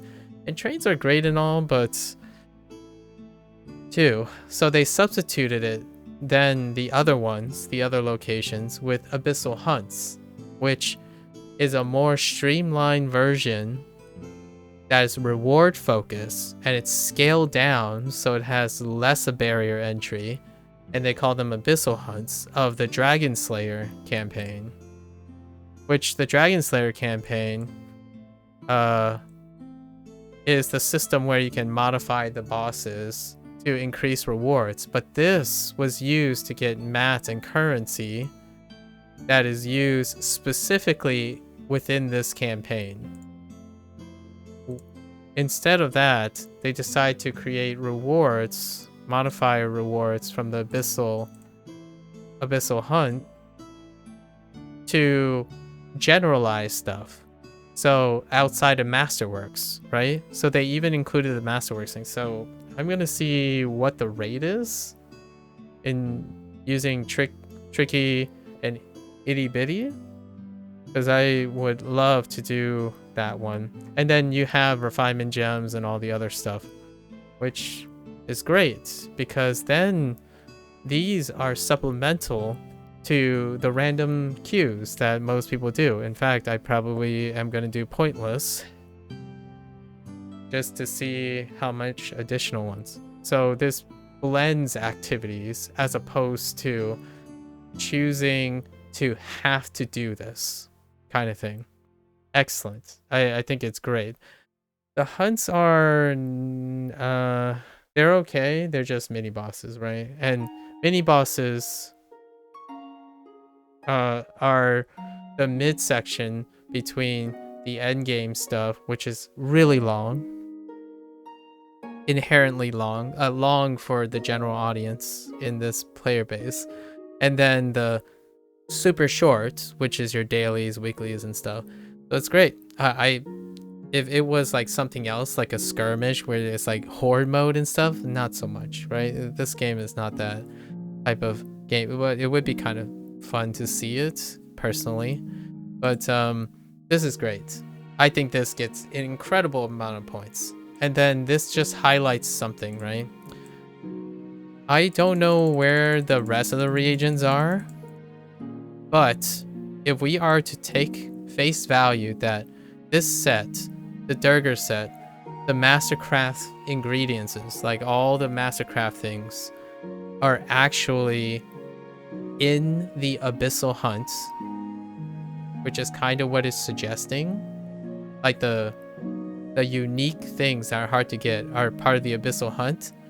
Knock it out of the park. This deserves +2 points. It's a party-oriented system that you farm, probably aggressively for a really long time, but it's still a low gated party farm that encourages everyone to, like, what are you gonna do when you want to play this game with friends or do something? Everyone's gonna want to at least still be working on this, right? So it doesn't harm a player to, like, yeah, you know what, I'll hop in. I will always get an incentive that's proportional to the time I place in. So because of all these modifiers giving crafting ingredients, masterwork ingredients, rough ashwood diamonds, gemstone, fragments, favors, all these things are usable. They're going to be usable stackably. So when someone asks, hey, anyone wants to do hunts, people can just hop in. for hunts. There's no like negation where like, oh, I don't need this anymore. So previously, like for example, Dragon Slayer, this is when it got tough for like Dragon Slayer, where you finished it, it's like great. You have all the mats, that's great. And then you have all the gear. Now you have people sitting here, it's like, hey, can we have no mods? Like, there's no reason to make it harder. Like, I just need someone to do this really fast. And then the population keeps shrinking. There's no incentive to continue doing this after you're done. And that happens with most of the dungeon stuff. So the Abyssal thing, having this gear attached to the Abyssal thing, which is this, will continue to be relevant most of the time. That's fantastic. And it's a team-based thing where you can solo queue, as in solo random queue, so you can pug this to get a team-oriented thing that allows you to get an efficient solo-oriented gameplay stuff. Absolutely great. And this is a great utility one. Not the best in everything. I would say it's pretty much good at everything, in my opinion. Like a little of everything, which is fine for solo play. It's fantastic for solo play. When you have to solo queue and you want to juggle like 3 different weapon sets, which is what I do most of the time, it's not too painful to like juggle multiple weapon sets and whatnot. I got used to it, but this just does it all anyways. So that's great. So it went from party to solo, 2.5 points, and we're not gonna include this in the perspective. It's just this because we're talking about week 1 only. And what else can you get from week 1? You can't get any of this gear, so we're not making any comments on week 1. You can't do any of these without having access to the dungeon. So that'll be tomorrow's, next week's comment, probably. This is second week. I don't know what this is. This might actually be purchasable. Oh no, this might... I wonder where you get this. It's not quite clear where you get this, but I'm interested in this.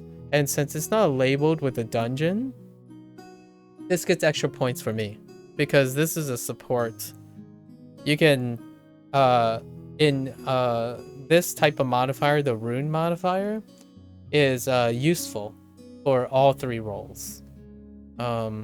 Any role, any class that is capable of AP, efficient AP use, which I happen to play 4 of them. So 4 archetypes of them. And they're all in support roles. So that's great. I actually give probably a plus half a point for this. This one's okay. Like, it's kind of creeping up on... Yeah, it's a stat upgrade for a similar feature, a similar set that has a little bit of more of a bonus, but they offset it by having passive stats. So it's kind of like a power creep of an older set. You get your first accessory slot, so there's other Mastercraft stuff, so that's pretty good actually. Whoa. Wait, hold up. Okay, there's single stats. Oh no, there are some hybrid stats in there. Usually single stats are preferred, but this is just extra icing. And I like the idea that they decided to melee TLC. Melee TLC is great. When damaging a target with a shield, your attack deals 8% more damage. Weird. That's very awfully specific. And this blew me away. Multi-target heals. Like, that's a healer default. You just have to grab this. This is a healer default. So that's pretty interesting. Your power strike 3 or more enemies deal an additional 6%. Dang. Some of these rings are... Oh, and then you have the step up of all the AoE encounter. AoE forward beeps. It's pretty good. And this comes from Master, but we can't make a comment on this because this is coming from Masters. You won't have access to this now. But we're looking at all the other ones. Advance. Let's look at the advance just briefly. It's okay. Meh. Meh. I mean, it's appropriate. It's a scale down. And this is probably... Oh, this is advanced too. It's just scale down stuff. Okay. That's it. So, highlights. Abyssal Hunts. Fantastic.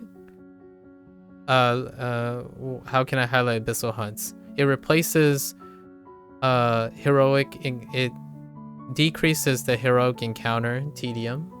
Right? Heroic encounter tedium. Low barrier of entry. Mods are universal rewards. So it's a great pickup. There are multiples of them. Mats for the party gear. I forgot to mention that Heroic Encounter even has an incentive too. I saw it. Where was it? It's this, which is the step up of your pants and shirt pair, and it's AP gain. It's just flat AP gain. That's great. So it actually, Heroic Encounters, even though it's just 2, you can probably train... Is it 2? I'll know more over time, but it looks like it's just 2 for the time being. Or 2 dominant ones. And that's fantastic. So you have... The people will continue... individuals continue to do these. And if I read that correctly, it's on. These are BOE pieces, so over time we'll see what the drop rate is, and it might actually be incredibly accessible later, because don't underestimate how even a low percentage drop can be farmed out of people's minds. But yeah, I might have to say, and the time it took to just do the progression is highly well paced. Like it only took, even the slowest possible, it's like less than 2 hours for the daily completion, and then everything else is extra, right? You can farm to your heart's content and etc. for all the other stuff. But in terms of the campaign length, as in the currency, this time around I did not use a companion incentive, which it wasn't working. Apparently it's not working right now. It's actually bugged. Right, there was an announcement that the companion doesn't give 15%. Where I could see the campaign currency? What kind of campaign currency? Probably wards. No, these are demon wards though.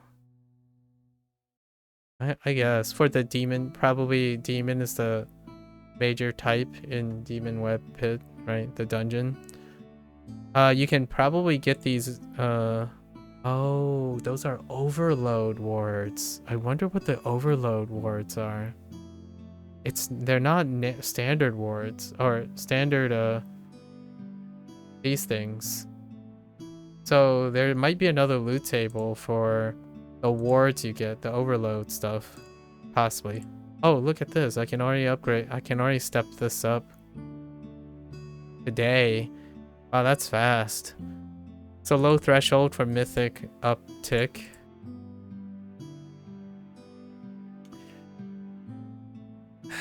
It's unprecedented. I'm gonna have to say, I'm not even being generous. This is really good. The subsequent weeks are probably gonna tank, but in terms of, I mean, unless the dungeon knocks it out of the park, right? There's still a chance week 2 is going to do really well, because there's 3 tiers: dungeon, advanced, and masters. And depending on the loot table and how they integrate the stuff, there's a lot to talk about in week 2 as well. I'm not sure about the rest of the week. So this is probably the most excited. I mean, like, I know I don't sound excited most of the time, But I think this is incredible. This is it's been, I think they really nailed it. In the last 3 or 4 years, the way they beat around like certain ideas, certain things, the concepts, they trimmed some stuff from even just the last 2 years, and they turned a lot of the things, like reallocated a lot of things and pasted out. The thing that I need to balance it with some criticisms. I would say I don't think it's necessary to artificially extend it to 10 weeks, like the weekly haul thing where it's just 100. Honestly, you could play a psychological, there's a psychological design here. Making you feel like you're accumulating more currency is still a thing of the past, but I think personally, as a live service game, seeing yourself having the opportunity or the option to accrue more currency over time is psychologically beneficial, and lowering the duration rate with proper design, like designs like this where it's not attached to this progress, personally is more preferable. So like it would be very not like, say there are what do we see here, 7 items. Reducing it to 700 would make it feel like every week is an event. Just these lull periods do not greatly enhance the playtime, in my opinion, but it does remind players that there's lull periods. So I think decreasing the overall time, like obligating the player the overall time of 10 weeks, like minimum of 10 weeks, is not valued as much as having whatever assets you've lined up to make each week's reset something to look forward to. Like, and what I mean by to look forward to is not necessarily anyone's going to look forward to, hey, we got 5 greater empowerment packs. But the idea is there is a completion reward, however small, can become conditional to that week. So having just artificially extend these parts, it's just going to hurt emotionally, as opposed to just adding them and having the lull period flank the area, right? I think going in a consistent high creates a better consistency, an appearance of consistency, than having a longer period and making it feel like it's artificially extended, in my opinion. That's probably the only carryover issue, in my opinion, which is crazy. So I think week 1, I have no reservations. I think I give week 1 an 8 out of 10. It's an easy 8. It's remarkably refreshing, even though most people are complaining like, oh, what a bloody pain, I have to do 10 of these and stuff. It's like, well, you can do 10 of them across a year. You're not losing much. Like, I'm reading the whole time when I was doing this, I'm reading like a lot of Alliance stuff and zone chatting and stuff.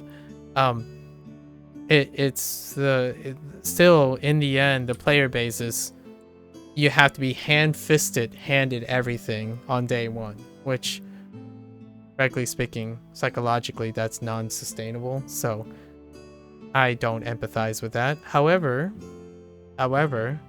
having a balance of that pain or that little like gripe of frustration honestly makes it a great counterbalance to feeling when one gets rewarded. So having both is great. And I do understand why extending this, maybe for, it's like a balance between being committed to something for a really long time and whatnot. But I personally still think 7 weeks is still great. Like great length. It doesn't have to be 10 weeks. And overall, the general audience tends to favor shorter period amount of time. But like business wise and like design wise, it's 10 is a good round number, I suppose. 8 out of 10. First week, 8 out of 10. Well done. There are very few complaints or like criticisms. The map layout, I get it. It's intricate. It's nice. I mean, there are obvious points of chokeholds. Having maps that don't have any outlets, right? Like no outlet portions. It's great for fashion, like these are secluded and whatnot, but not having outlets in a game that has is completely grounded, right? Grounded in transportation. It's not the greatest feeling, like having to walk, and it is a way to appreciate, appreciate the architecture and whatnot, and I'm all for that. But in terms of modern standards, it's hard to ignore the elephant in the room, and fast travel, even short distances, become more positive forward than having designs that have no outlets. So having just a phase through between these things, like even have the wall there, just don't even, in my opinion, just have the wall there, but have it interactable that makes you cross the wall, right? So you don't necessarily, from a design standpoint, don't necessarily have to change any of the visual assets or whatnot. You can artificially place things, tunnels through all of these.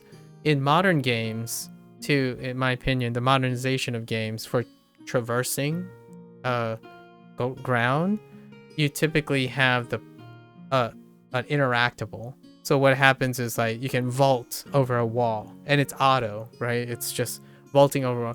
The actual structure and architecture of the place doesn't change at all. The visual appearance, the fidelity, like the vision you want that you can observe. A lot of times, even those like conveniences may save enough time to encourage players to explore the other places. So yeah, like this specifically, like you can know when you ever go through here, looping here, and then trying to go up in the loop, like, or to here, you have to loop around here, going up here. It's great, sort of. Generally speaking, though, if you're into using complex and you want the player to experience the environment voluntarily, this would make them even less likely to want to stick around in that. It becomes a constant reminder the more trips they have. So just having staircases, like I want to say it's kind of like having a checkered board, right? And it's very revealing when you play sandbox games, like any open world zone games. It's always, to me, the more checkerboard it is, the more a positive feeling they have, like the flexibility. But the thing is, they don't have to populate it with routes. You can have, like, this building, a great example of what I'm talking about that was really wonderful is this building right here. This building, you can enter here and exit out here. That's great. It's a through building. So most of these things can just have throughputs. Having archways, I mean, you can literally put in a wall if you want. But if not, I think the cheapest way, or the most cost-effective way, is having the white sparklies. And then, honestly, when people walk by the wall and they're like, oh my gosh, I can hit F on this wall and cross this wall. It's a great discovery. So I actually think it is a double, it's an even better, it can pay out too. So my hot take on this is, in the future, when it comes to map design, just make it rectangle, like, or square. And what you do is you can still put in all these mazes and stuff, but you can just have path-throughs and just see how long it takes for players to create their own pathing. And you wouldn't have to sacrifice any fidelity or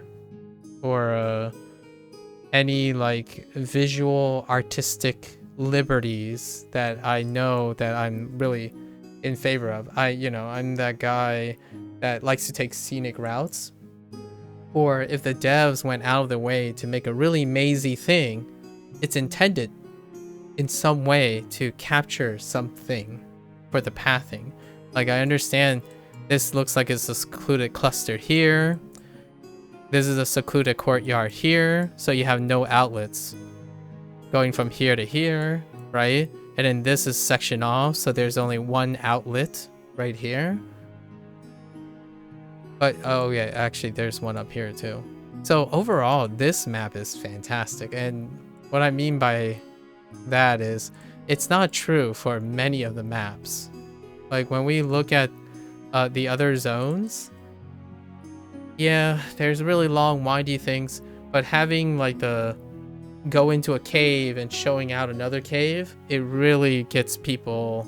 The more crisscross checkerboard, like the more crosses everywhere, it allows people to want to explore circuit running and how fast you can farm through circuits. Like, I choose to go X, Y, and Z, like up here, down here, over here, and then wrap around. But if you maps can feel bigger than they are. Like, this map can feel far, far bigger when you introduce many paths or making it less closed off mechanically. Not it doesn't have to be visually open. Like for example, just a flat field with big targets to go to. That's like old school MMO, like Korean MMOs would be like just flat and just train across, right? But giving them the idea that, yeah, you want to leap across this wall, but it costs a lot of money to animate the leap or something. You could have it just plain mechanical feedback, which is hitting F. So there's a great amount of reward going from, like, you have the daily that there's a zone here, zone here, zone here, and zone here. Knowing exactly where the little pieces of wall and building that you can lead, like F over here, F into here, or having all these buildings have open cross sections, like in Menzo Berzan, all the guard posts have like three-way openings. The more open it looks, in my opinion, makes the grinding, the farming and stuff become an engaging game of optimizing. And that creates the life perspective, in my opinion, the live service perspective. Like, you go out to run every morning, right? Well, if you're into investing into your running, every day you'll notice and do micro dosing of efficiency. It'll keep getting more efficient. And over time, when your investment no longer exceeds the return, your investment no longer returns enough, then yeah, it'll stop. So to extend the life of these maps, in my opinion, giving the idea that the map is not restrictive allows different players to find solutions that meets their demands. So if you add a shortcut here, whoever really wanted a shortcut might be able to find that shortcut and they would like it. It's kind of like playing Mario Kart, right? Oh, you could be a prideful person who doesn't use shortcuts, sure, but just adding just interaction points and having it attached to like F, perfectly fine. I'm not this idea is not novel.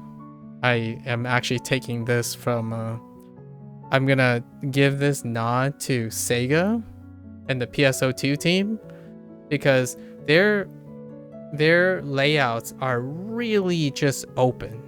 So like you can always beeline a straight line if you want. But the thing that makes the farming great, like incredible farming, you just always constantly, it's a really small map. It's smaller than this. Like most of their like combat sectors is smaller than this. And all you're doing is killing enemies. But the one thing that makes it feel phonetic is they have 3D though. So outside 3D. So to accommodate the 3D, they make traversal fun. Like what I mean is they make traversal flexible. So they put in bumpers, they put in speeders, they built it in a way that if two people are running to the same point, they choose their own paths that they're used to going there. And since you spend when you're farming and doing dailies, 80 to 90% of the time, like, or not 80, I will say 40, like half of the time you're traversing, and making traversing deleterious and windy, right, mars almost a majority of the experience. And I think it's untapped potential too, while not acknowledging that it can really be negative on traversing. It is also a source of incredible untapped potential. And what I mean by untapped potential is low investment costs, but high returns, incredibly high returns. Like, honestly, it would be interesting if we do have passive movement speed and active movement speed boost in Neverwinter in general, but coming up with a theme like getting a gust of wind or getting a invigoration bonus, and then so if you want to keep these as windy as possible, right? Corner boosters, like just sudden temporary 10% boost of movement speed. It gives you that feeling of hitting the right notes. So it promotes rhythm playing, and the more rhythm playing you have, the more encouraging the player is going to constantly do it with no returns.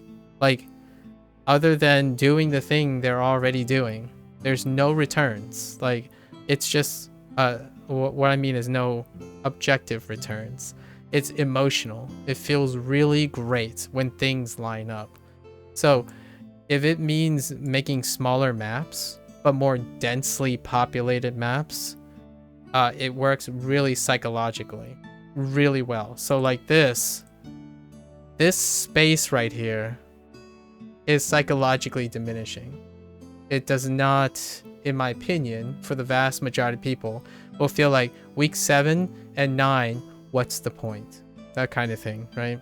So I think live service game thrives on promoting, focusing on what task does your product do most of the time. Like, what I mean is, if a player logs in, if you had to proportion what activity they have to do every single day, so like kind of like approaching life, right? What do you do most of the time in your life? You eat, you sleep. Those are two fundamentals. So you get a lot of gains from focusing on those things if you can. Well, in an RPG game, the first one is walking. Like, moving around is almost equal to having to fight, right?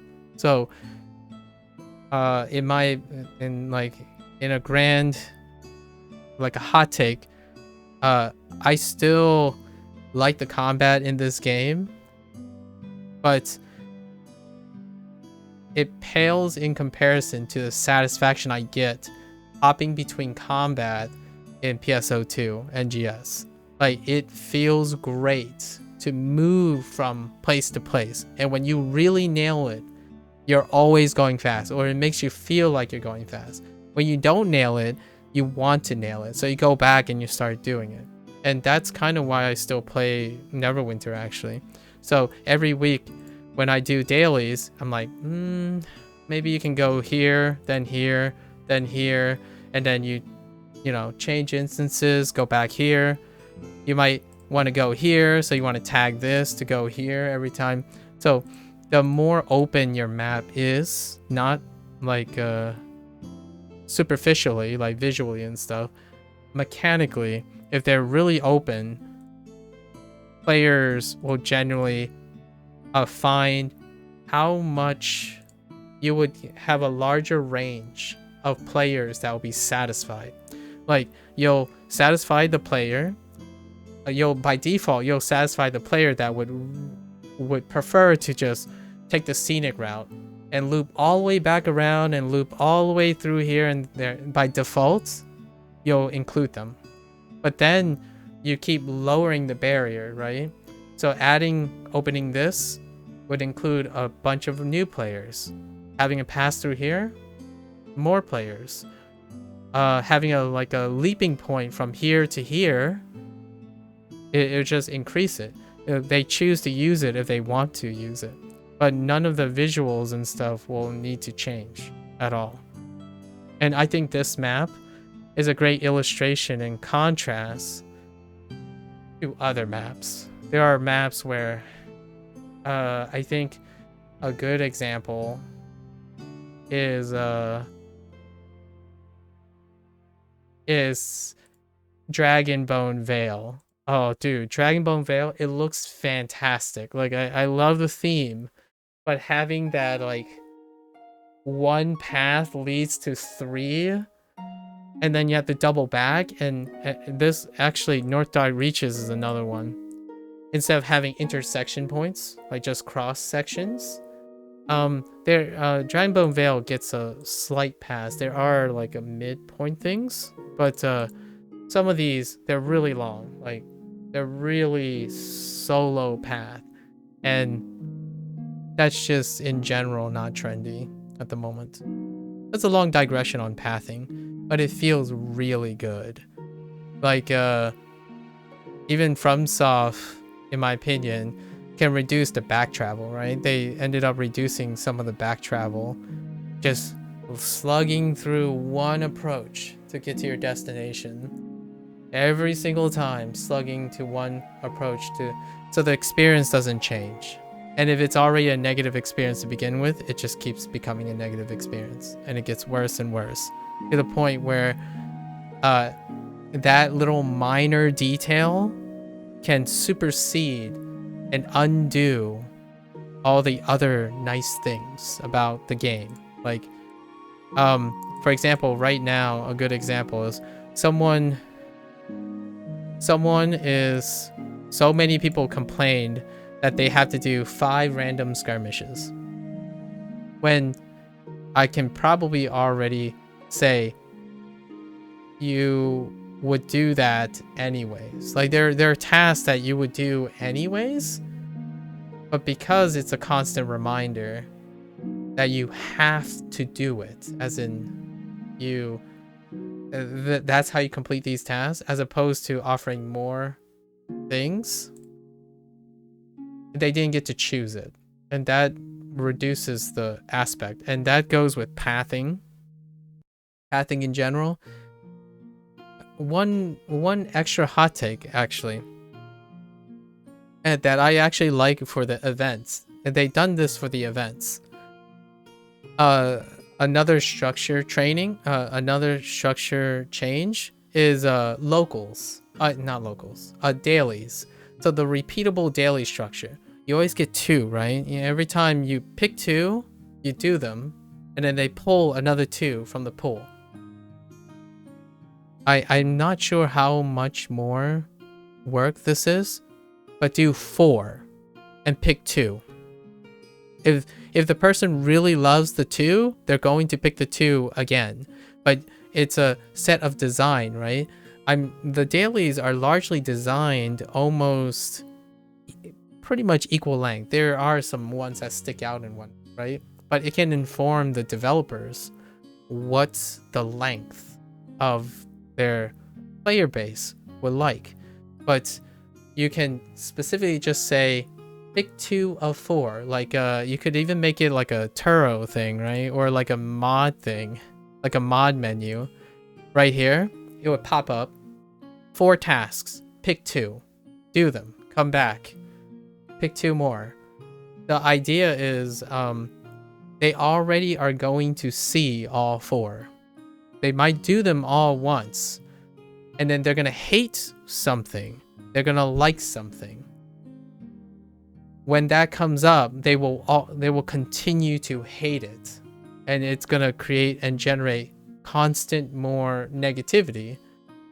When in the grand scheme of things, it is not really all that much undesirable, right? Like it doesn't create, in the bigger scheme of things, it's overshadowing a lot of the experience that has to offer. There is times to be frustrated and not frustrated, and I enjoy having less choice but more of a developer's vision. But I think personally, setting my personal preferences aside, generally speaking, given the scope, like the appearance of a choice, a desired choice in what is already there, is very positive. So these modifiers, that's great. Like you have 9 modifiers here, 12, 15 modifiers. Have like 2 modifiers that give gold, like double this, 18, and just duplicate 1 with gold. Just because you have 2 that uplifts gold, it doesn't feel like they have no choice. So if gold is the only thing that they need, they are relegated to this. So generally speaking, you have made the choice for them. And personally, I like that, in my opinion. Like, it's a challenge, right? It's something like you're weighing and whatnot. But in terms of live service games, it's not a single player game. Like, what I mean is it's not a game. Live service games thrive on how inclusive it is. Big production games have target audiences, and they will pay because they have loyalty, sentimentalism, and consistency in expectations. I think live service games thrive on options. The more flexible they are, the general positive sentiments it will have, in my opinion. And the ones that recover from really terrible launches in general deals with the feeling of a lack of options. I don't want to say that it's technically the word content gets thrown around a lot, but I actually think in the end it's the feeling of having options, a way even stronger than the need to boost content, because content can hurt just as much when the content is restrictive. But if you have options, if you continue to enhance flexibility, that's kind of what life is, in my opinion. Like, if you're having people who regularly play, it's a lifestyle choice. To play a live service game, it's a lifestyle choice. So in life, you have choices to make it as comfortable as it can be, the experience as comfortable as it can be. Eating is boring to a lot of people. I know, that's a little debatable. I love eating. I like food culture and culinary culture, but lots of busy people think eating is just something else. But those boring people need options to make it less boring. I want more options because I wanted to make it more exciting. In the end of the day, lifestyle choices that are habitual and consistent are filled with choices. So this is great. I'm glad Cryptic, you guys brought back this type of thing. And it's all, it's all under the hood. It's not generating visuals and assets and whatnot. It's creating flexibility and more flexibility, in my opinion. So still, though. Solid 8 out of 10. Really no downsides. I'm not feeling... my only concern deals with next week. So I'm not talking about dungeons and stuff yet. But next week, there's probably a lot more criticisms about how restrictive your mechanic... like the mechanical building philosophy and the game theory behind some of these things. But this is great. This is awesome. Yeah. Long digression, but it's week 1. Have to really give it all the sentiments. If you want to have a gatekeeping community that only caters to a specific group and it pushes out every other group, be more restrictive about your game design. Always produce a certain consistent image and brand. That's fair enough. If you an easy successful company that does this is From Software. FromSoft have a vision. They're incredibly consistent with it. It's incredibly high quality, but it caters to a really selective community. Even if you could say like, oh yeah, Elden Ring sold a lot of copies and stuff, the community themselves is selective. And it just so happens, in my opinion, that the trending popularity of certain things trended with that selective community. But if you try to enter that community as anything other than a diehard FromSoft game, most people feel unwelcomed, in my opinion. Like, it's very unwelcoming. What's a good contrast of a long community that is far more welcoming? The fighting gaming community, the FGC. And FGC is on a resurgence because it's more inclusive. What's another great, more inclusive thing? Right here. Dungeons and Dragons. Neverwinter is part of D&D. The more inclusive they become, you know, the more, and it's reflective in that nature, in my opinion. Just as a little hot take. Both are very successful. Like, From Software is very successful at catering to that. But to me, I don't think it reflects Dungeons and Dragons and live service games. Live service games is a reflection of the mosaic of target audience that you can have. It's a breadth of your audience, not the gatekeeping. When you're not, in my opinion, I don't think a live service game specifically targets an archetype of players. So having 3 tiers of dungeons, extra points. So it's still 8 out of 10, but that's an extra point area because it's not about endgame. If you constantly make it about endgame, then you're gatekeeping. It's the endgame. Imagine picking up a D&D manual and say you have to understand the entire 5th edition of D&D in order to start playing Dungeons and Dragons. Well, you basically just eliminated 80% of your potential player base that wants to pick it up.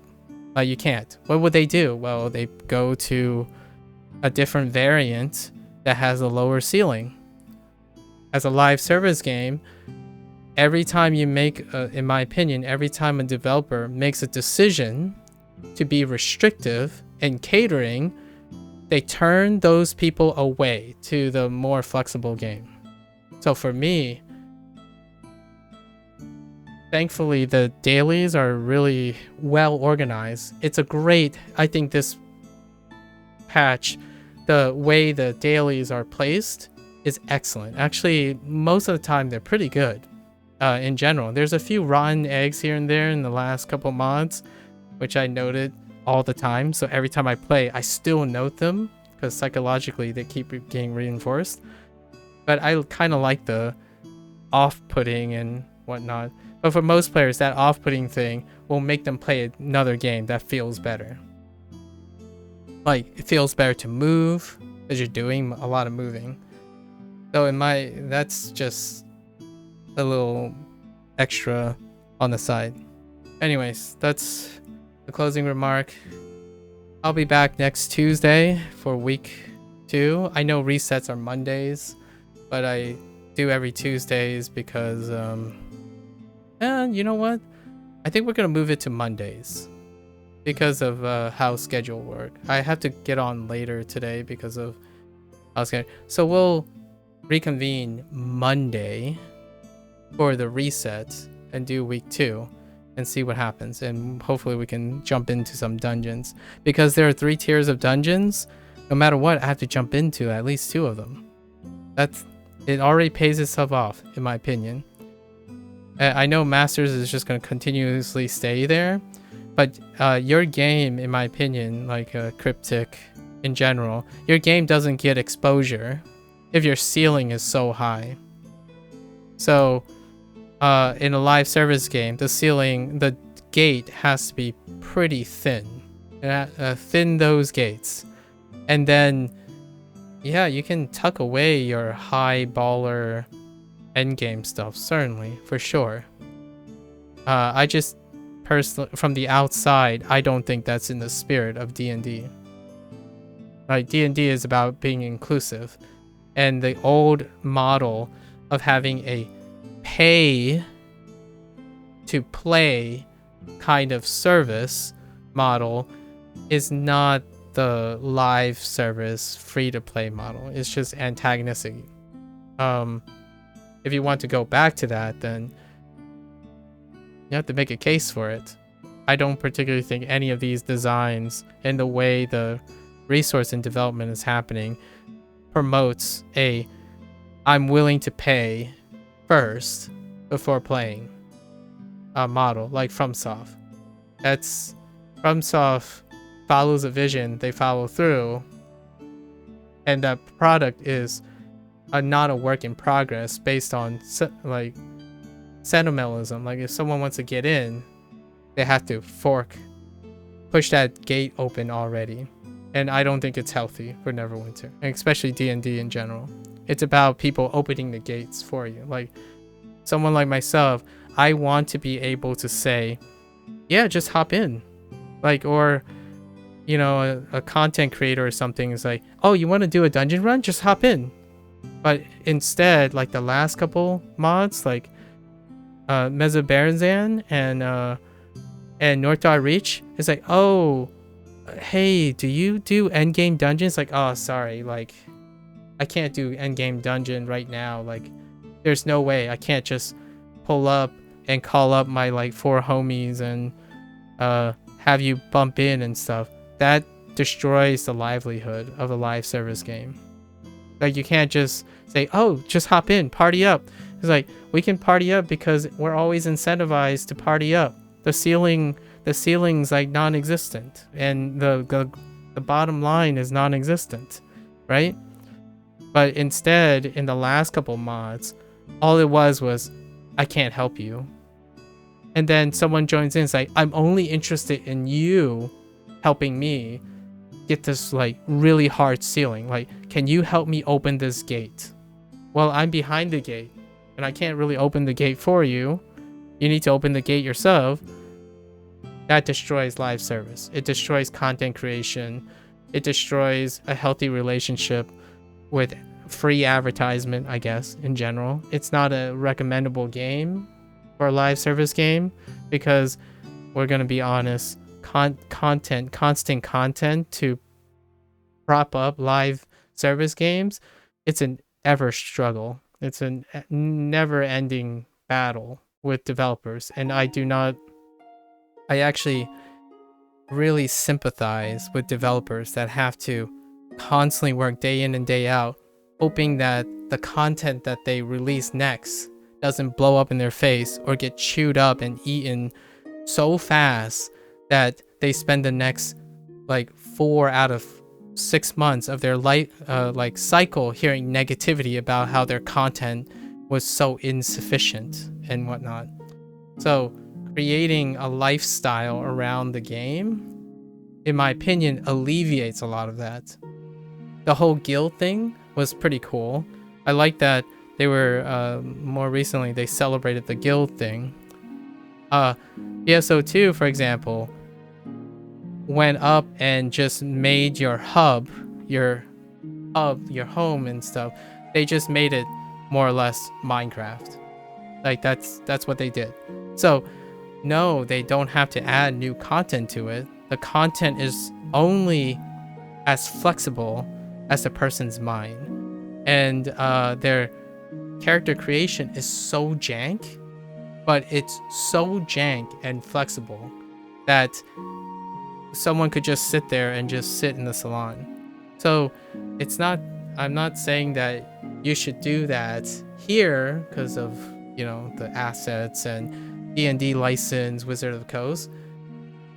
It's the philosophy of having flexibility creates a lifestyle in itself, making it so that people can't help other people because you arbitrarily think it is valued more when you perform better. That's not a live service game. It's a pay to play game. A live service game is, hey, welcome. It's like, you want to go on a hike? I want to go on a hike. Let's go to the park. And hey, this is great. Let's go to the park every single day because it has a low barrier and only you can be better than yourself the next day. Instead, in this game, it's marred with elitism. It's marred with nobility. And it's not because they're not entitled to it. I actually think those players deserve all of that. Like, but the model encourages that. You make masters have all the bells and whistles. You make the top, like, fat wallets, all the top dogs, and they deserve that because they earned it, they pay for it, what have you. Certainly. But it doesn't prop up a live service game, in my opinion. You're always going to be strapped for content. People will always criticize you for content because the only people that stick around are people that believe they're entitled to it. And they rightly so probably entitled to it. They invest a lot of money. They worked really hard. But it's just not the audience for your model. So which is it, right? Are you a live service game or are you a pay-to-win game? And when I mean by pay-to-win, I don't mean like free-to-play game with microtransactions. I mean pay to play a game to be a winner. A live service game is filled with people who want to relax and always win. The more a live service game shows that there are people better and belong to different classes, they're gonna stop playing, in my opinion. The moment you start like playing a game and it's like, oh, this guy's always gonna be better than me. Oh, hey, look, it's the game reminding me that there are better people than me, or there are more important people than me. I'm stopped playing this game because in life you're already doing that. Like, I don't want to do something that everyone reminds me that I have no chance to compete in. That's not life.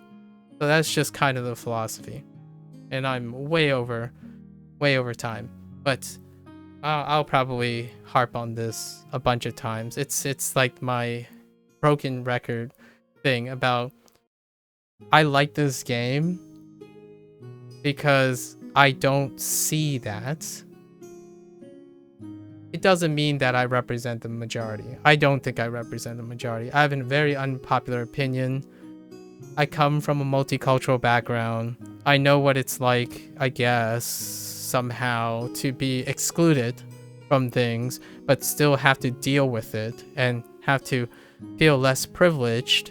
But I've been privileged too, as well. So it's just my 2 cents. I think live service games succeed where it's a unique genre, it's a unique business model that transcends its genre. And the underlying psychology is giving the most flexibility so you can just chill and make it a habit. So when I want to farm in Neverwinter, is because I have chosen that it's really comfortable farming. And that's what I'm going to do. So every time I think it gets a point is like the abyssal hunts. The abyssal hunts, I'm going to do that like nonstop. It's going to be great. And they're just going to hop in. Maybe when I'm hunting alone, right? When I'm hunting alone, 3 or 4 Alliance members like, hey, can someone help me with Abyssal Hunt? It's like, heck yeah, let's just jump in, right? For me, and when I don't have anything to do, I hop in PSO2 NGS, because no matter what, everyone's gonna be like destroying hundreds and hundreds of mobs, and you know what? I could just stand there. I could parkour around. It's just a good time. Like, there's no point. You don't have to prove you can kill the most mobs. You don't have to prove. The game doesn't slap you and say, hey, your gear is not good enough. You need to play for another 300 hours so that you can get the opportunity to prove yourself. In live service games, I don't necessarily think the end game is to prove yourself. Go play a game that is competitive. Making a live service game competitive? Oh, that's gonna be a tough call. I mean, then you're in the realm of like BRs, battle royales, and well, you can see how happy the communities are compared to a community I think Cryptic wants, like a happy community, like a D&D community, a cooperative community. But if you're going for competitive live service games, you're talking about people who just yell at each other and stuff. So that's great. That works. It works for Fortnite, Call of Duty, Apex Legends, but that's the competitive nature. If that's what you're aiming for, then I think one of the first things that would be really fun is or that is necessary is you have to bring back PvP, right? I don't think Cryptic has given me that identity that you want a competitive, you want more of a nurturing, welcoming community. It's very celebratory and inclusive. More Masters dungeons is exclusive. Just hands down, more Masters, more BIS, like best in slot stuff, catering to best in slot stuff. That's gonna exclude people.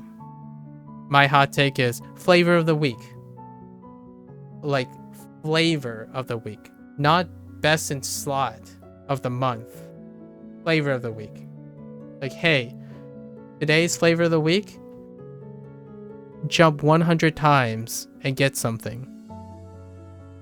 Next month, visit every single map we have and get something. Like Globetrotter title or something. That's flavor of the week. When you go to your favorite restaurant, every day you have flavors. And then occasionally they're going to have new things. If you go to the theater, they're going to have different movies. Every month, you know, the movies are going to rotate. You go to Netflix, the content's going to rotate. That's live service. If you want to have a pay-to-win game with elitism, speed runs, no-hit runs, and stuff, one-time payment, and the content rarely ever changes. Souls games. Like, yeah, you can mod it and whatnot, sure, go right ahead. But the vast majority of people are going to play that game for what it is. That it's not going to matriculate, get redefined on the spot. A live service game does. You're going to eventually have to level squeeze, phase out certain things, rework the combat system. And yet you're building a game that makes people do the opposite of that. You make people have to prove themselves. So when you prove themselves, the last thing you want is be a live service game that changes the model, that has to change the model to keep it fresh. It's kind of like expecting someone to say, I've become a doctor. I spent 16 years becoming a doctor, and say, oh yeah, but life has changed. So now all the things you learn as a doctor, you just gotta relearn again. And it's gonna be hard, it's gonna hurt, it's gonna suck. And the more gatekeeping a live service game has, the more every time you change something, all the gatekeepers are gonna be actually entitled probably to feeling hurt because their hard work is diminished. So in this game, whenever you put up a bigger glass ceiling, a higher bootstrapping thing, a harder difficulty, a master thing, the game stands still. It has to stand still because that pride, that accomplishment will fade the moment the live service update happens. To alleviate that in the competitive space, they literally change it every single month or like every single season. So every 3 months or every 6 months. Some even do it every month. You're not doing that here, in my opinion. So if you wanted to make it a competitive thing, Master Dungeons, they all have leaderboards. And every time a dungeon phases out, like the dungeons are rotating and they get changed every month to make it competitive. And it's going to constantly refresh. And that conditions the competitive gatekeeping community you have to expect it to change. In this game, in an RPG, they just don't expect it to change. I spent XY, my greatest personal hot take on this, and it was the last thing I did with like 6 players that I've played with for, you know, on and off for a really long time. I didn't get the thing that I was working on. It was 7 straight months. And then when it got phased out, I was like, yes. Because I didn't get it. It's not like my competence changed or I didn't accomplish it or succeed, but it got phased out. So you can actually, like from a developer standpoint, you can condition that expectation, but instead it keeps going back and forth. It keeps going back and forth in the sense that, oh yeah, you know, this thing that you got, we're not gonna nerf it. Don't worry. We're gonna try to keep it in best in slot. The longer you hold on to a thing, the worse it's going to be later. You're a live service game. You have over 10 years of updates. You're expected to update every 3 or 4 months. Trying to reassure any human being expectation and constantly reinforcing like, yeah, this isn't going to change. You get to keep your gear that's really good and you can keep it forever. It's like, but wait a minute. How do we make a live service game with new content if we can't phase out old content? Well, you can't. So personally, until you communicate that inevitability, you just have a community that constantly responds negatively to change because you don't have a community that wants to change. And it goes down to the building philosophy of your tiering system and your gauging. Like one last criticism.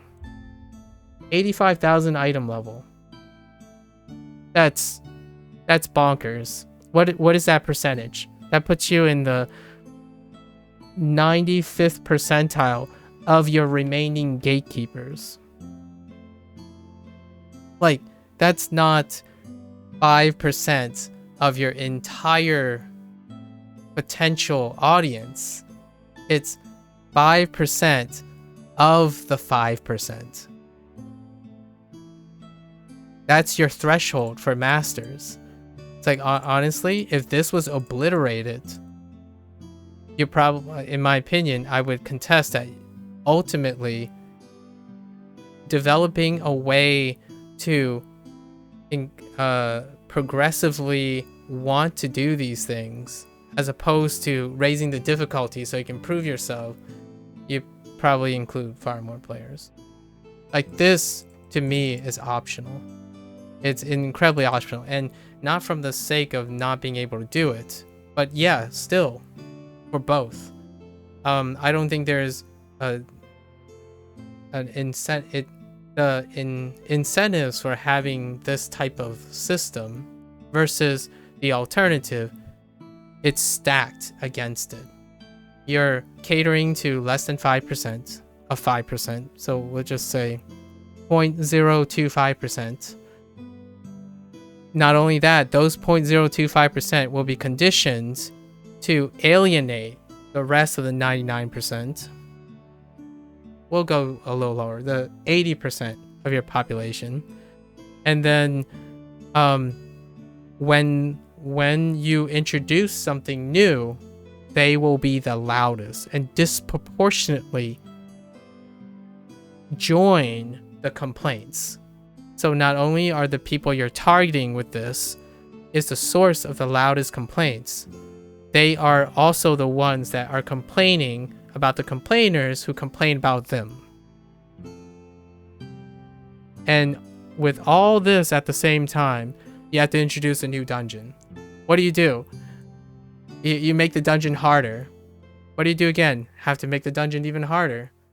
So every time you're upping your dungeon thing, you're making everything, like all the sentiments, even worse. Like it keeps getting larger. The range, the gap is so gigantic that I'm so happy that thankfully maybe Advance, it's 60,000. That's still like reasonably, that's like 70 percentile even on Advance, maybe even 80 percentile.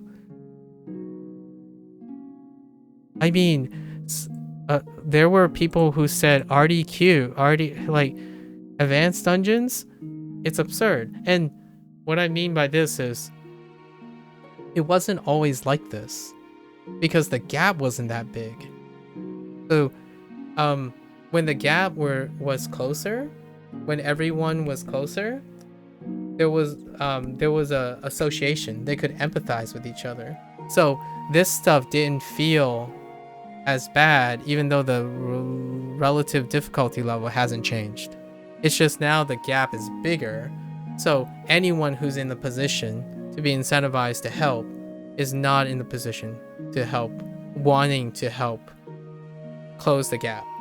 And to get to this gap, the people who make the leap knows what it took to make the leap, so they won't go back and do the same thing because they didn't have to. They have no experience on it. So now, how do you recommend this game? Well, you really don't. Like, I recommend this game even more so now because I love what you guys did, what Cryptic did with the meta hero thing. Like, the hero's path. Why is this keep... Like, the hero's path? That's great. It's another gap closer. It's closing in on it. But the ceiling is gigantic. It's to the point, even this, every single experienced player just said it's garbage and it's a waste of time. I think they're so far up the gap, they can't even appreciate quality of life changes or having more people to play with. And I mean, they're not going to miss it. I mean, the only thing they think about is I knew people. They're not going to help me complete endgame dungeons. Not really. It's like, oh man, I'm just here to help them. That's kind of the thing. I mean, sure, if you're a saint, which I'm not, I can't help but think pragmatically about this.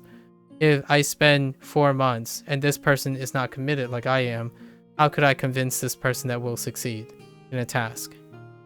And that task is not set by me. That condition is not set by me. It is set by you, Cryptic. You set this task. You set the gap between...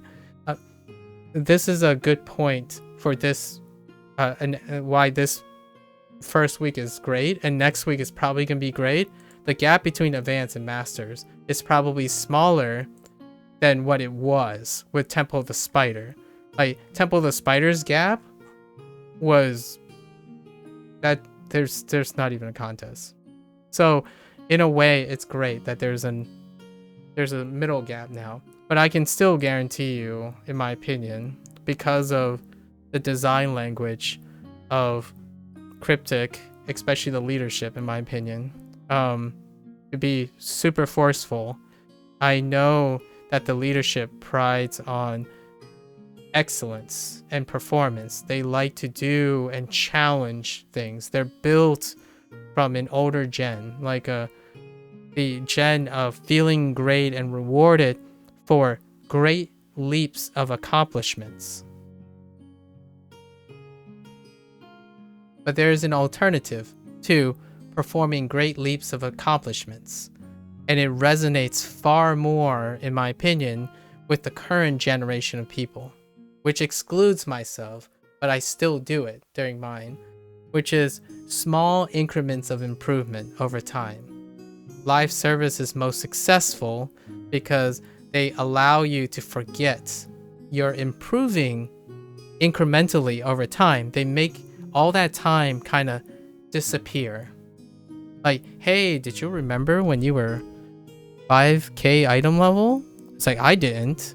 It's like, it felt like yesterday that I was 5k and now I'm 76k and I've learned all the mechanics.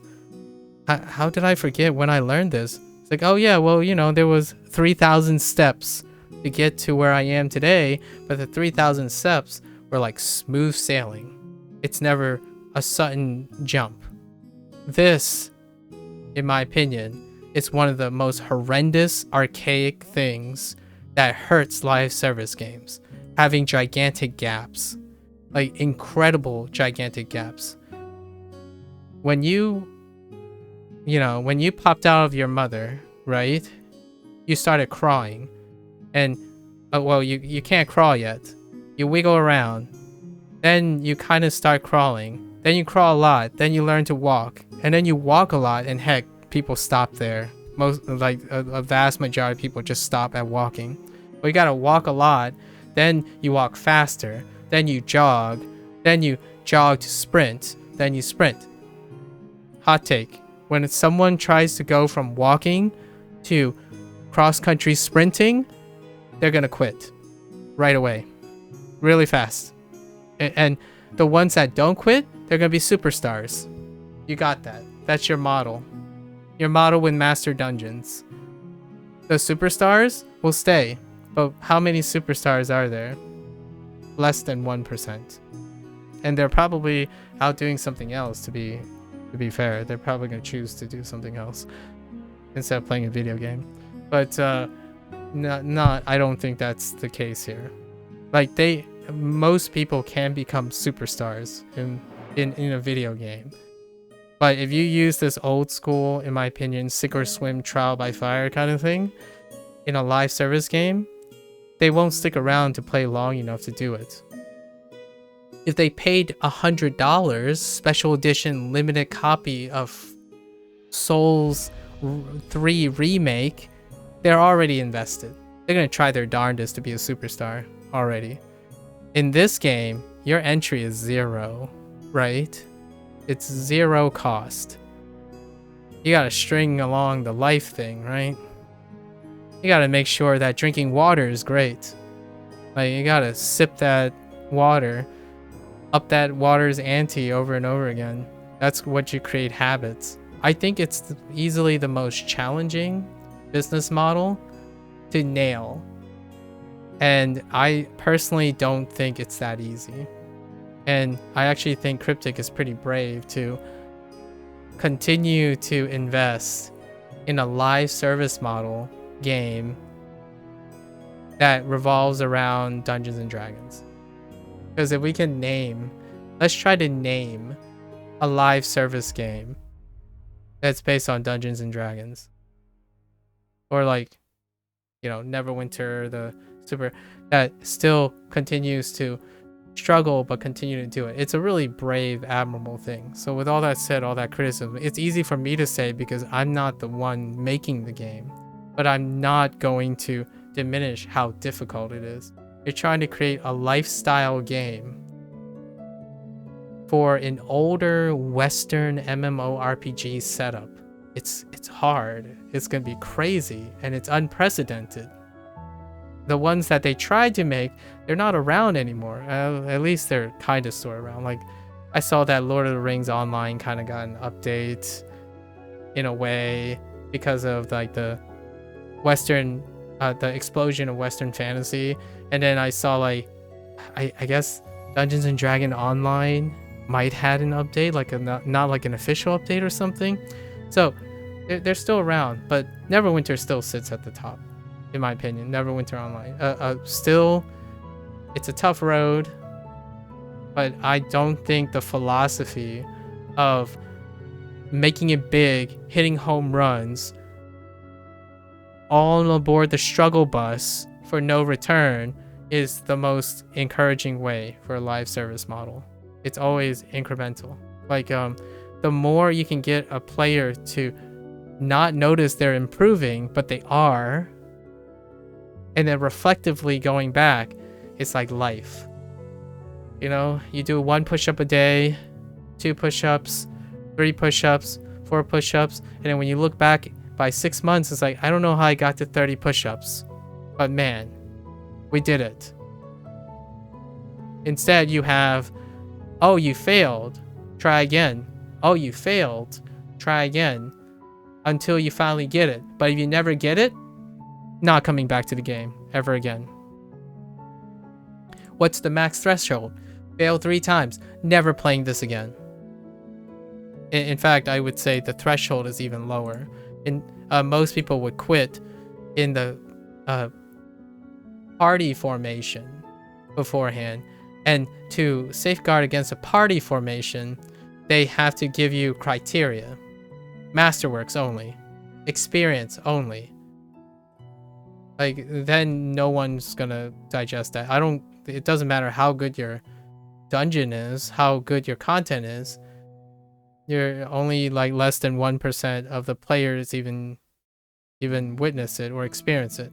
You can have a lot of pride and joy, and if it's enough for you, you know, like whoever decides to ultimately greenlight this scaling and this design, if it's prideful for you and you know, no one's arguing with you and you're not upset that your game isn't popular and most people complain about your dungeon designs and stuff, if that doesn't upset you, I have no reason to complain about that. You realize your vision, you're unapologetic, all for it. It does not change the facts that it is incredibly unpopular in live service games. That's all. But this, and the very last thing, this is a home run. This is as close to a home run as I can think of in the last 2 to 3 years. Even just this little advanced step is great. So I don't know who the leadership is that decided that was it. It's a step towards the right. It's a step towards flexibility. And like a live service game, and being a player of many live service games, I also have the philosophy that I should allow the developers to have time to incrementally improve their designs as well. So if you want to attract live service players, it's actually a win-win, because live service players are likely to stick around for when change happens. So like PSO2 with all the whining, right? All the whining is like, oh man, I wish it was like this. The first thing, if you sit around long enough, most people say, what are you looking forward to? It's like, what do you think, if you had to add something, what do you think you want Sega to add to their game? What do you want them to take? And what does, and Sega, just the PSO2 team just comes around and is like, hey, what works and what doesn't? And they do that every month. Every single month there's a survey. Like there's always feedback constantly, because the player is expecting change and the developer is expecting the players to change or be welcome to changing. So regardless of how terrible it becomes, it's a life experience. You're journeying the game through its changes. There are so few, in my opinion, nowadays that I play this game that someone says, man, we've been through a lot of crap playing this game. Like, by crap, I mean like ups and downs. Like, man, I got slammed by Temple of the Spider. Remember that time when I sucked so hard? None of that is viewed with fondness anymore. It's always, oh, here we go. Cryptic is gonna undo everything that I've done before, or Cryptic is going to, don't worry, I just spent like 30 hours doing this, and Cryptic is just gonna take a sledgehammer to it in the next patch. It's like, okay, I'm done for this mod. I attempted Temple of the Spider Master 3 times. See you next module. That's kind of the idea. Like, I sampled your lemonade and it sucks. I'm never coming back to your restaurant again. That's just kind of how I feel when I see these comments. And there are still these comments. You just have to sit in PE. Like, it doesn't even take 5 minutes. You sit in PE and that's it. If you're a part of Alliance, you're gonna get it. Every patch. The only reason I don't see anything right now is because you nailed it. I think Cryptic nailed it this time. The vast majority of things I see is, hey, who needs to hunt? Plus Proto over and over again. Like, that's great, because all the players are doing is they're just getting their dopamine. They're getting their dopamine from bootstrapping things that they know. While you're introducing change, but not too much change, I still think there's room for that. I think Cryptic, in my opinion, could push the envelope to normalize change. Like, hey guys, alright, the next set you'll want, it's a power creep up. Expect the power creep, guys. We need to make new content. We want you to feel more powerful. We don't want you to always feel the same. Hey guys, we're changing this up. It might be borked to heck, but hey, we're owning it. That kind of thing. Not the, oh, don't worry, it'll live up to the old standards. Oh, don't worry, this will feel the same, but just harder. How can something be harder but feel the same? It's an oxymoron. It's a dissonance. It's like, I want to make this dungeon harder by upping all the things that was already done. Well, for once, it would probably be harder, for sure. But 2, it'll be boring, even to your most seasoned targeted audience. Like, oh, it's the same thing. It's just more of it. Oh, it's the same thing. It's just more of it. In fact, I feel like the gatekeepers want something of an impossibility, which is to make it feel fresh and challenging while still feeling at home and comfortable. In psychology, in my opinion, I'm not a expert psychologist, but things are challenging because they're unfamiliar. You can be familiar with the foundation, but the challenge is the unfamiliar. So to say that you can live up to a standard of expectations and still have it be challenging, that will be an endless hypocritical paradox over and over again. It's like, oh yeah, we have a new dungeon, it's gonna feel fresh. It's like, but it's gonna feel fresh with all the mechanics you know. How can it feel fresh and challenging if it's all the mechanics you know? Well, you can have more of it. It's like, great. What happens? What is a great example of that? Eating sugar. Oh man, this sugar is great. It's like, what's better than this amount of sugar? More sugar. And eventually you get desensitized. And the only merit left is despair. No, I'm just kidding. That's a little over exaggeration. You get depressed and bored. You get bored that you're being challenged, but you're up to the challenge, but you still get bored. And it gets to the point where you hear these euphemisms. Like, oh yeah, that dungeon was challenging, but it's nothing new. So which is it? Is it a compliment or is it an offset? Well, my hot take, it's a dissonance. You want something that is impossibly contradictory, in my opinion. And having a live service game that's this type of structure and still have a competitive nature of trying to complete huge gaps of competency, it's the same oxymoron, in my opinion. Being able to appreciate salt while you're feeding them sugar. That's rough. That's a really rough thing. So, anyways, that wraps it up.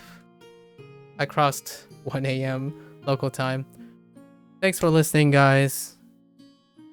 I'll be back next Monday, so in less than a week. We'll review the dungeon thing, probably do 2 of the dungeons. And, you know, as always, until next time, stay safe, stay healthy, work on that net positive lifestyle, and I'll catch you guys on the next one. Take care. Bye now.